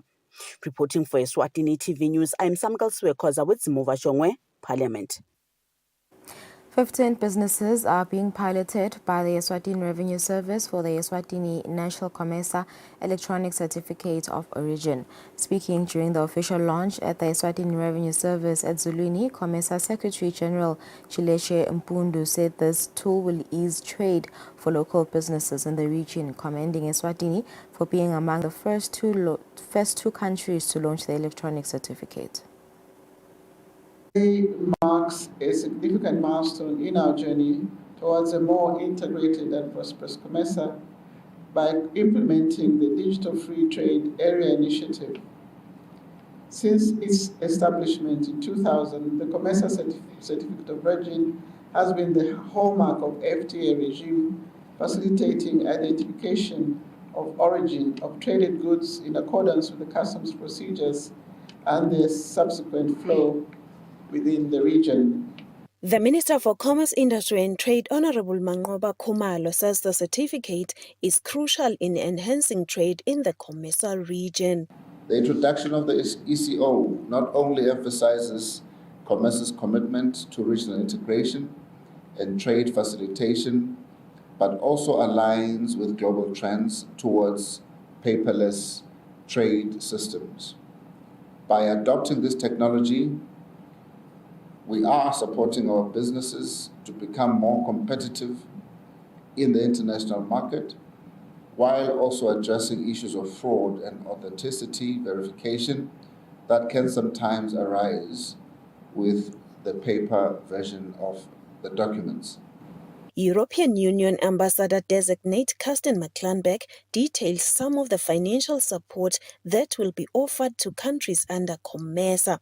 In 2023, COMESA and the EU have signed 2 financing agreements which will provide further new grants to COMESA with a total value of 48.2 million financed under the EU's Neighbourhood Development and International Cooperation Instrument for the period 2021 to 2027. According to COMESA, a certificate of origin attests that a good has been obtained, produced, manufactured, or processed in the country of export and can benefit from the trade agreements that grant certain exports preferential market access in the COMESA region.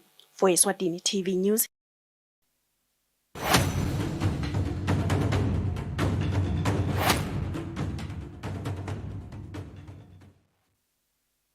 Yasiphinda ngelelihlelweni solo Kusile breakfast show uhlelo lwangalesihlanu ngiyathi ukuthi ngabolesihlanu siyaye sicoceke ngetindzaba zemidlalo nakule mpelasonto lesiya kuyo seyivele isukile PLE Premier League of Eswatini kwi-MTN Premier League ichubekile ke nakuleli viki sibonile imidlalo lembala Situation United, Real Leopards, Green Mamba, Ilovo, Young Buffaloes neMpabane Highlanders lokube igame ke lebengizaba mlonyeni kakhulu akhona ke lamanye ama game latawuba khona kule mpelasonto sitawufuna ke nokuphosa emehlo yethu eNgilandi sibuke ukuthi ngabe khona English Premier League Liverpool takhona ikhona yini lokuchubeka isustain na position lekuyo. Manchester City, is it going to be a threat for Liverpool?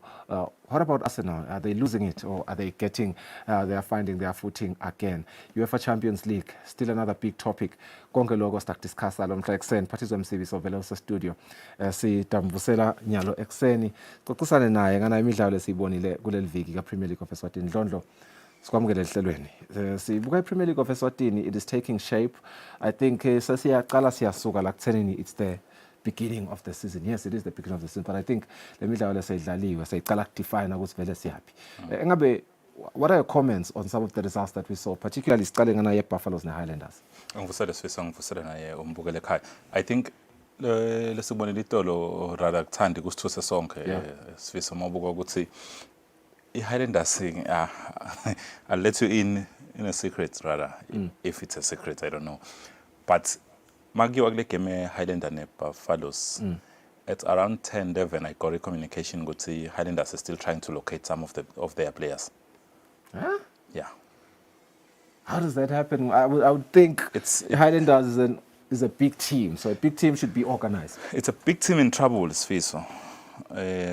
Ukhumbule ukuthi emavini aphelile besolos reporter ngalo kwendekako between MD wabo kanye ne club bo coach and everyone else. So at some point bebangajimi khona langa la bajime khona kuthiwa bekude baqeqeshi ukuze inombolo adiphelele. Ngidafuna kusho nako Sifisa ukuthi I'm a bit disappointed kulabanye balawo ma officials ayimbabana Highlanders, because I do believe ukuthi when you sign a contract iba between wena and the team.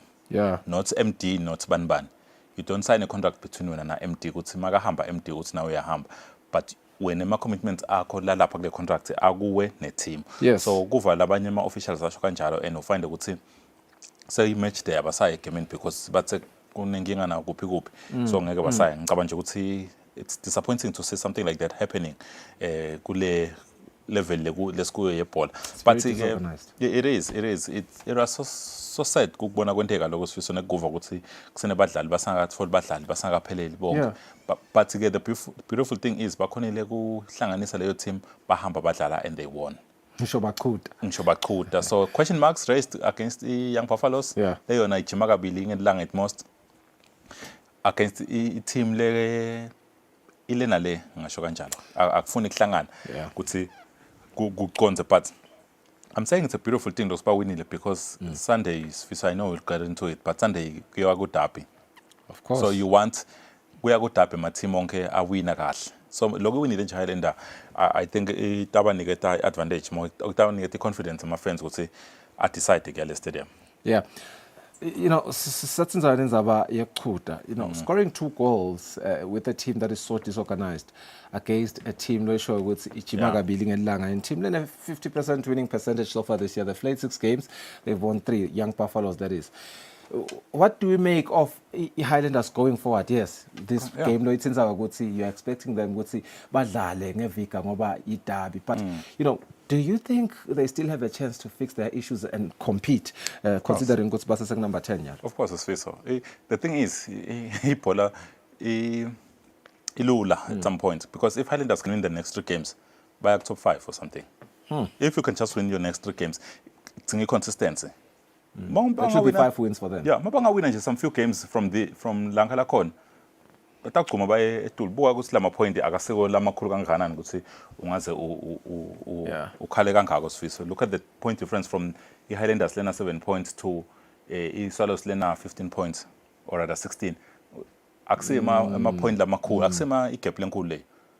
I'm telling you, consistency. But they won 16 points if they win the next 3 games. But they badlala 11 games but win 5. Kuleyo game leyo kunayo imbabane Swallows lo shothi iyema kule for that match week iyema in terms of points iyema shothi Highlanders yakhava kubeka back 15 Swallows uyabona. So I mean anything can still happen lapha bona nje lencansi laba kwente kahle is getting the point against another top team loku Young Buffaloes. Those points for Highlanders atogcina amqoka come end of the season. So for bona ukuthi bangakhona ukuwina le game ayitolo kuba ne confidence lenkulu basakule game imbabana Swallows, because before the game ayitolo everyone was afraid ukuthi utaba humiliation of some sort because last season nje makhumbula I think iBuffaloes kule 2 games laba wadlala bashaya 10 goals against Highlanders. So you'll now this season last season bebane thinking and this time around baya with the same almost the same problems. So bonga expect ukuthi kutaphinze go better but Highlanders came in from a goal down bakhona kushaya 2 goals. Naira Leopard na Patizwe leng number 2 ngale kuma log standings which I saw yona ibuka ngathi iyachubeka iyawina na iwinile ishayile Eswatini 4-2 itawudlala nesisonke next. Yes imbabane Swallows night out dliwa Highlanders. It's good news for Highlanders ngoba ngasichubeka nale story sethe Highlanders losidwebako. Ira Leopard itawina itawunyuka ibe ku1 potentially. Might win, yes. Akusho lokho ukuthi Highlanders vele seyitawuvaleleka lokho top 5 because iyachubeka lokushala lamanye lala. Mayitachubeka mayitachubeka no. Highlanders they are bahamba kahle. Sure. So if ba winner against Swallows no weekend baya ku 10 points. Look bavumako bayachubeka bayinyuka the confidence iyabosteka and team for if tikhona kunormalizer in time. Sure. Because badlali bakhona kuya ejimini consistently bakhona kwenta lokho labadzinga kukwenta ngesikhathi because nje itolo I understand ukuthi bebede ngisho na even team doctor lo nakele team they got assistance from team doctor we Buffalo lebadlala naye. So ngicabanga ukuthi there is a lot labadzinga ukuthi bakulungisa Sifiso but if ba wina lapha groundini it makes everything easy to fix la ngemuva. So ngicabanga ukuthi kutolunga. You touched on Royal Leopard Sifiso. I watched them yesterday badlala lapha Prince of Wales against Sona Strashin. 4-2. They scored in 4-2. The performance not convincing. There was a lot that needs to be done for Royal Leopard if they are to compete. And Eswatini, there's just some few lapha nalapha labathenga kulungisa khona for ibona ukuthi bakhone ku avoid relegation because for them their team lebuya ka first division ngicabanga ukuthi priority yabo this time around ukuthi nje bamane bangehli ba maintain status sabo ka Premier League. So ngicabanga ukuthi kuncane lokumele bakulungise for Royal Leopard. I think for me lengikubonile nje kule game etolo the position that they need to fix kakhulu now onke ama positions I defense. Defensively, ikakhulu lapha emkhathini there is a lot that needs to be done. So if they get to play against the striker, let's see very mobile but oba nenkinga. Ngoba ngadlala ne striker lesita khona ukuthi sigijime kuma spaces laba ushiya go behind. Their defense is not fast in terms of coverage ema spaces laba ushiya. So if they can play against the strikers is fast and baya ku Sisonke right. Sisonke they have Usmanga who does that. They have 6 goals this season. Sisonke United. Well, they're not scoring much. 6 goals in 6 games. I'm not crying about that. Yeah, yes. Good. Well, it's okay. It's okay. It's a goal every game. Yeah. So you'd expect Kusubatao at least they'll score against Royal Leopard, and I can actually see them score because they absorb the pressure. So my absorb by pressure. The opponents have valid space over Tagabela a line in. Magabuya la cut to center line. I thought share more space behind. Sure. Share more space behind. Then that's where they will be exposed by Konegutsing. Something from that. So Sisonke could take advantage of the Lenzaba defense le poor. It happened against Zulu United. Zulu did that, capitalized on that. Mamba 1-1 draw. They capitalized from that, but scored within 2 minutes. Isuganji, Basanga Seklishi, Bakora Bahamba, but defender Pelanga 1-1 game. I hope Highlanders fans and Highlanders management is watching this interview because I think they can take some nuggets from what Patizwe is saying lana. Inzaba Igweguti, while kunalama issues lawa ku some of the teams la khona la top 5 where Highlanders wants to be and is supposed to be ideally. These are the issues they need to fix. First and foremost, funaba basincuthela makulu la khona lapha ekhaya and then take advantage of nakuke lokuvelela ama team la top 5 lokvetwa ngPatizwe. Sisaqhubeka Patizwe singena Green Mamba. Green Mamba is also played, really well so far. 3-0 against Ilovo. But as they stand at position number 3, they're another team that I'm sure Mbabane Highlanders, as they look to get into the top 5, is another team they're looking at. No, remember, I expect them to continue playing well. They'll win. They won convincingly against Ilovo. Scully scoring a brace. Kwanele scoring a goal. One of the joined from Lozeta. Lozeta last season. He just joined Green Mamba. I'm happy to see him hitting the ground running. Sure. He's already scoring goals, which is good for him and for Green Mamba. Scully being Scully will always score Scully. So you know. Always. Exactly. So you win Litolo 3-0 convincing win, confident wise going forward. For them, they are playing Madlenya next game, and Madlenya this season I don't think was a game like I win, and I think we consider most goals so far this season. They have their problems as well, but Madlenya 13 goals. Yeah, so Madlenya. It's not the most. Eswatini has the most goals against. Okay. So Madlenya so well, they're not scoring. They've only scored once. Yeah, it's bad. So it's really bad. It is bad. Sometimes I'd say biasness, journalist. Their problems are not as publicized as the other big teams like Bo So they also have issues, Lafana Highlanders, internally.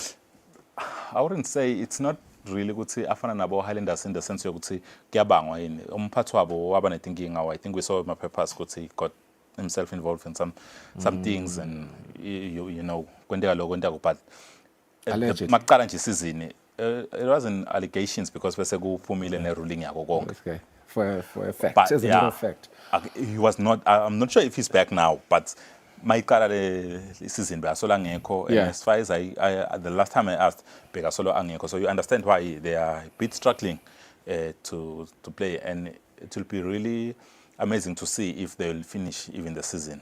Basakona konarisha games, but they're in trouble. And at this rate. So available candidate for relegation. It's very just 6 games in, already a candidate for relegation. So for small teams, lama games lang come go. Absolutely. Because in the second half of the season, everyone's so serious. Everyone also establish effort, not so serious. Establish effort. And it doesn't help because was out there about Green Mamba. My team next game back go Green Mamba. Yeah. So my team, if they're not careful, they'll receive the same scoreline again. Yeah, it really sucks. Anyway, let's move on to Nsingizini Hotspurs. I think this is our last discussion at Go Premier League of Eswatini. They've played, really, really well as well to start the season. 4-0 against Madlenya, 4th position, 4-4. But what do you make of a team Lefanan and Nsingizini Hotspurs parties? We're winning 4 games against 6, drawing 1, losing 2. They're up there at position 4, 12 points. Yeah, in Nsingizini, you expect nothing from them. But to compete this season. This season, they really have to finish the season in the top 3 at least, if Kwalile. But we expect them if Kwalile, you mean they can do better than that? They can, definitely. They'll have to do better. So because if a team that's stable, Laven, Nsingizini. Mangithi stable, I'm not including Emma forces. Sure. But Emma team Larana individually, it's the most ambitious. They are stable. They have quality. They recruited very, very well. And if we rate labahamba ngayo, even in January, we expect them to beef up their squad. So for them, already they lose 2 games. 2 games, we concern for one with the investment. Let's say in the team, they expect to at least finish up top 2. Because my ambition is a team who at Bafna go Africa consistently. Yeah. Yeah. So top they 2 have the taste already. So they know what it takes now. But maybe this time around they'll go past the first round. But what I'm trying to say is Nsingizini, one of the teams are competed. Teams expect to compete this season. Well, the 3 armed forces. Green Mamba up there, Leopard, and Young Buffaloes. You expect them to compete. Then there is Mbabane Swallows. Then there is Nsingizini. So from Lo 5 Lombalago, you said Nsingizini at least top 3. So you are saying that Nsingizini is supposed to be top 2 with the way that they are run. Yeah. That's what I'm picking up. Yeah. Who do you see being their ultimate competitor? Green Mamba. Swallows, Green Mamba, Royal Leopard. Okay. Dark Horses, if they can fix the things, I've had good things coming in for Mbabane Highlanders, please. Mbabane Highlanders. They will struggle because of maybe the quality is not up there. But you expect them to finish in a respectable position. If I'll give them position 6. If what's being proposed, if what what's being proposed What is outside. being proposed? That's why ibaleka lenzabe kusitshela ngembaba ukuthi yini le proposal wakho. Until they announce it officially, Sfiso, but there are talks of new directors to come in and take the team already. Looks back. Do you have the names kule grapevine yakho of those? I cannot name them. The names. Okay, I do have the you names. Anticipate? You are not saying Tabangibo for a fact. I can't say because I know for a fact what's Ngibo, but until and if it doesn't happen at the end of it all, Let's be diplomatic and say you are suspecting it's going to be them. There's nothing wrong with that. Sfiso, there's a former director. Director Yeah. There's a former director who's going to come back. Okay. With assistance from 2 others. Okay, in the names of because this is a they're- speculation. And they are the beautiful thing is they're all Eswatini. Give us a scoop, man. No, I can't give you the names. Sfiso.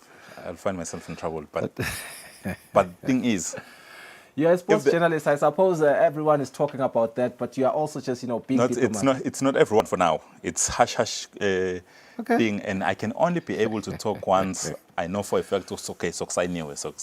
But I know for a fact right now. Good see, there are few games, but for the assistants, and so one of the directors has already pumped in money. I'm not happy with the fact that we might have print media watching us tomorrow, and they will go and investigate and then publish the names, and then we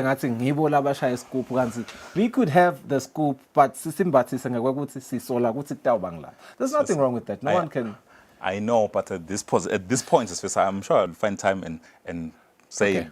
Because it's still Monday. very early. It's Monday. Yeah. Hopefully on Monday. Hopefully. We will get who the potential directors and assistant director for Mbabane Highlanders. They are looking to, change the trajectory of this team from what it is currently to somewhat, a competing team, possibly in the top 5 if things really go well. But Highlanders is not a team that Patizo has counted, possibly making the top 3. But we don't know. Since Kashani were only 6 games in Patizo. But yeah, Patizo. Great analysis for the Premier League of Eswatini. Let's move on to the UEFA Champions League. Match day 4 of 8 has been played throughout this week, particularly starting from Tuesday, November 5. We saw some interesting game there. A lot of teams are losing, a lot of teams are winning. Girona lost 4-0 to PSV. Here are the highlights. Here are the scores. What are some notable games here? Man City losing. What's happening? Man City lost, and the thing about in England, it's not just that Man City lost to Sporting. Mm-hmm. They lost to an incoming Manchester United coach. Ooh. Yeah, that's the story in England. That's the story we see. Okay. Yeah, let me not be spicy. I just remember that you are United fan. But so it is. No one expected this result. Yeah. Sporting beating Manchester City 4-1. 4. Yeah, 1 note, a fluke, 2 notes, 2-1. They don't have the Ballon d'Or winner. That's expected. He hasn't been around for some time now. That's why they're losing. They've been losing for some time now. No. Not some time. So that's just an excuse. But and if you're talking of a team like Manchester City, they're blank check. It's on them to have recruit right, long and replace someone, because I believe even if to are your best player. Supposed to do. But losing against Sporting 4-1. They're the defending champs in England. See, you just won the Champions League 2 years ago. You cannot expect them to lose against Sporting. 2 years ago. Let's talk about the recent Champions League winners losing to Milan. Yeah, another thing is Fiso, and they just lost against Barcelona. Now they're losing against Milan at home. Both games at home. That's even worse. And of course, you expect Perez could say something about that, because again, I talked about this things in the investment into the team. They signed Mbappe, who's in a high salary. So you expect them to win games. More especially important games like Barcelona, like AC Milan Champions League games. You expect them to win. And if going in the logo, there should definitely have a reaction from my club directors. I suppose the issue with Real Madrid is beyond UEFA now, because like you are saying, losing to Barcelona, even in the La Liga, something's clearly wrong, and you're not supposed to, have this kind of conversation about a team that has Mbappe, Vinicius, Jude Bellingham. I can go on and on. No, the problem, I think it's more defensive. But they're not even scoring in the front. They scored one goal against Milan. From midfield, we move. Because remember, they're still struggling to replace players like Toni Kroos. I think ikhamba kwa cross exet lo muntu lo khona labanayo lo khona ukudictator iplay but good anticipate lokho na iqala season besithi hayi le team le is yeah, on paper. Yeah. On paper. Yeah. If you look Yeah. at the names, Yeah. you'll say that no, they look good. But again, Mbappe is coming in as a big name player. Then there is Vinicius, who was the star man for the team. There is Jude Bellingham, who was also the star man for the team. Now you have two players, both Vinicius na Mbappe. Bonke bafuna kuba ma poster boy Madrid.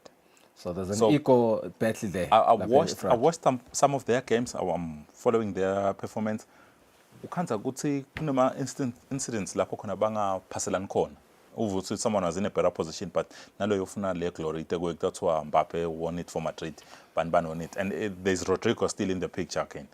Let's hope they fix that. Log standings are here. It looks like there's a whole new structure. Very confusing to me. I'm a layman. Explain to us what's happening here. Yeah, so it's confusing, definitely. But what's happening is badlala with the groups lakhona labawendile, but bese ibekwa overall the groups, abekwa overall. Laba lapha ekuqaleni nje they go straight to knockout stage. The top 8. The top 8, yeah. Bese ke kuphuma labanye labalanga ipass nakhona kutawuhlungwana. Kuthi njani bahambe bajoine the rest of kufuna bangakhi in total knockout. So labata sanction just labata join a lot 8 lawyer. Sikatse ukuthi waye bangakhi. Do we know yet? Yes, they did say ukuthi kumele qualify. I think it's 16. Okay. 16 that team. Makes sense. Exactly. Kumele agcina sekang 16 lawo team, or rather kule knockout is it 32 or 16? I think 16. I just got my facts wrong there. I'll have to reconfirm again. Okay. But the new format it's a bit confusing. If ubuka nje Madrid manayivela lapha isithwa 32 would be a stretch. I think line elbovlela lisitshela something. I think 16 makes sense. Ekhaya baqhubekana lapha eTolo. Yeah, up to number 18. La ma team abonsa 24, so kutawuphuma lo 8 join the rest of the top 8 la qhubekile. So 16 can make sense. Yeah, 16 makes sense for sure, because that cutting point means these have obviously qualified, the top 8. We need another 8 from the middle part there. So setawubona khona ukuthi bobani labatawuphuma bajoine la. Yeah. Yes, it is like that. I've just confirmed. Yeah. It is like, as we the say. middle part will play against each other to make the other 8 that will join the top 8. Join the top 8. That makes sense. But it is confusing, ne? Yeah, but I think that I don't understand why they changed it, because it was looking so fun. I like it. I like it. Let me tell you why. Let me tell you why. For the clear top 8, first and foremost, you are coming in with Vika and you are awarded for it. Just be good from the beginning. It's just the beginning of the season. No, be good. And Liverpool, I think, that's the biggest takeaway. Playing the way they are playing in the English Premier League and them being the best in the UEFA. It looks like they are the best team in the world right now. Liverpool. Why would you not say that? Best team in the English Premier League, best team in UEFA. Well, you can say so they are playing very well, and for them, team lena coach lo figure. Some other coaches baye bafika season or 2, just to get something right. But Slot ufigile, and he's already hitting the ground running, topping English Premiership, and of course doing well in Europe. It's good. It's good for him. It's good for Liverpool. Yeah, let's get into the English Premier League. Man, it's going to be a very, very beautiful weekend once again in the English Premier League. Match day 11 of 38, starting on Saturday, November 9. Here are our fixtures. Which is the biggest game here for you? Chelsea, Arsenal? Yes, of course. I go rule out. Chelsea, again, they are playing a top team. But we are going to Manchester United last week. A losing top team, yes. We're going to keep going. But it is a top team. You can't run away from that. And also there is Liverpool versus Aston Villa. Yeah. Another top game. Let's see SPT Saturday, and Brighton versus Manchester City. I watched Manchester City rather Brighton Liverpool last week, which was a game we were broadcasting. It was a very, very interesting game, and I'm very looking forward to Manchester City, because that Brighton team played very well last week. West Ham and Everton, live on Eswatini TV. These two teams here, Patizwe, we look at their current log standings. Yeah, really, really interesting where they stand since the season has started. What do you make of this game? I-game letawudlala lapha ekhaya. Number 14 and 16. Mathim lamabili lengasho ukuthi in terms of consistency namuhla you see them playing like this, next week is totally different.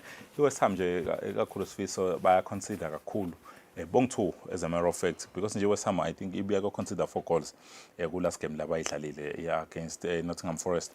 So for them they'll need to fix a lot of things kuze ukuthi baqale ba compete. And Everton nayo sifiso for the past 3 seasons nyalo solo badlalela kulama levels lanka.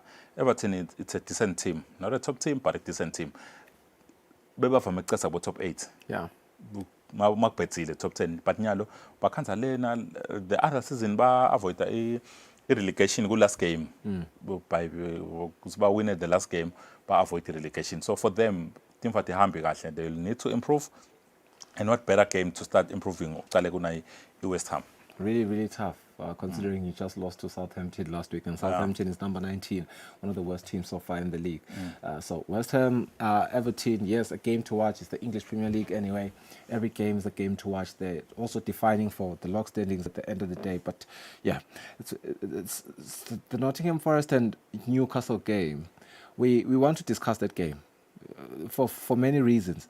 You look at where they stand. Nottingham Forest is number 3 right now. Yeah. Nottingham Forest is balling this season. They want to pull a Leicester on us. yeah. Do you see them winning this game this weekend? Oh, of course. Newcastle? Of course, the way they are playing. In Newcastle now nje team lonke uyithembe ukuthi itawuqhamuka kuyiphi isimo kule season. Ku next game njalo mababona nje ukuthi last game they won but the other one they lost. So well, they won against Arsenal, so confidence must be high. They're playing at City Ground. Nottingham Forest is hosting this game. I'm giving to Nottingham Forest this visit. But I wonder why the win probability is giving Newcastle 37% and Nottingham 35%. But anyway, let's see how the probability until even your previous game was the players you have. The quality of the players you have, it's a lot. And previous results, so the betting people who don't watch games just look at winning probability. This is how you get misled. Yeah. Anyway, let's go for that break.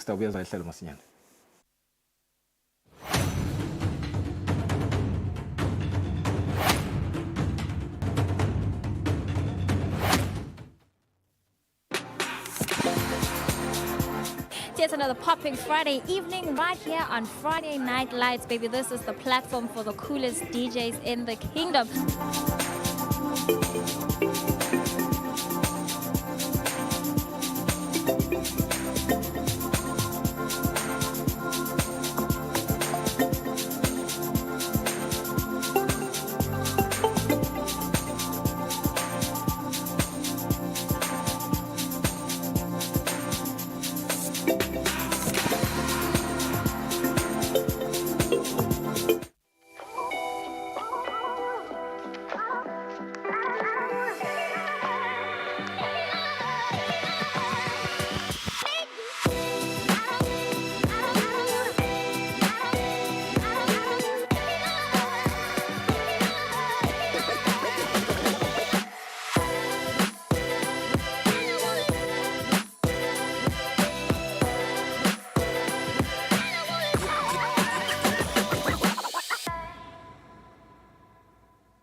Sibaphathela nehlelo lethu lwalomuhla. Sibonga kakhulu ukuthi nihleli nathi. Sethembe ukuthi impela sonto itawuba ngilenhle nalebusisekile. Letinqumo ke lethi tawuthathwa itawuba ngitihlakaniphile. Inkosi lenhle lesemazulwini itawuba nathi. Sinayo ke nethu lapha ekhaya Eswatini lenathi nanayo. Sethembe ukuthi ke konke kutawuqhubeka kube kuhle. Tibusise 7 la kangwana kube kuhle. Nisale kahle. Amen.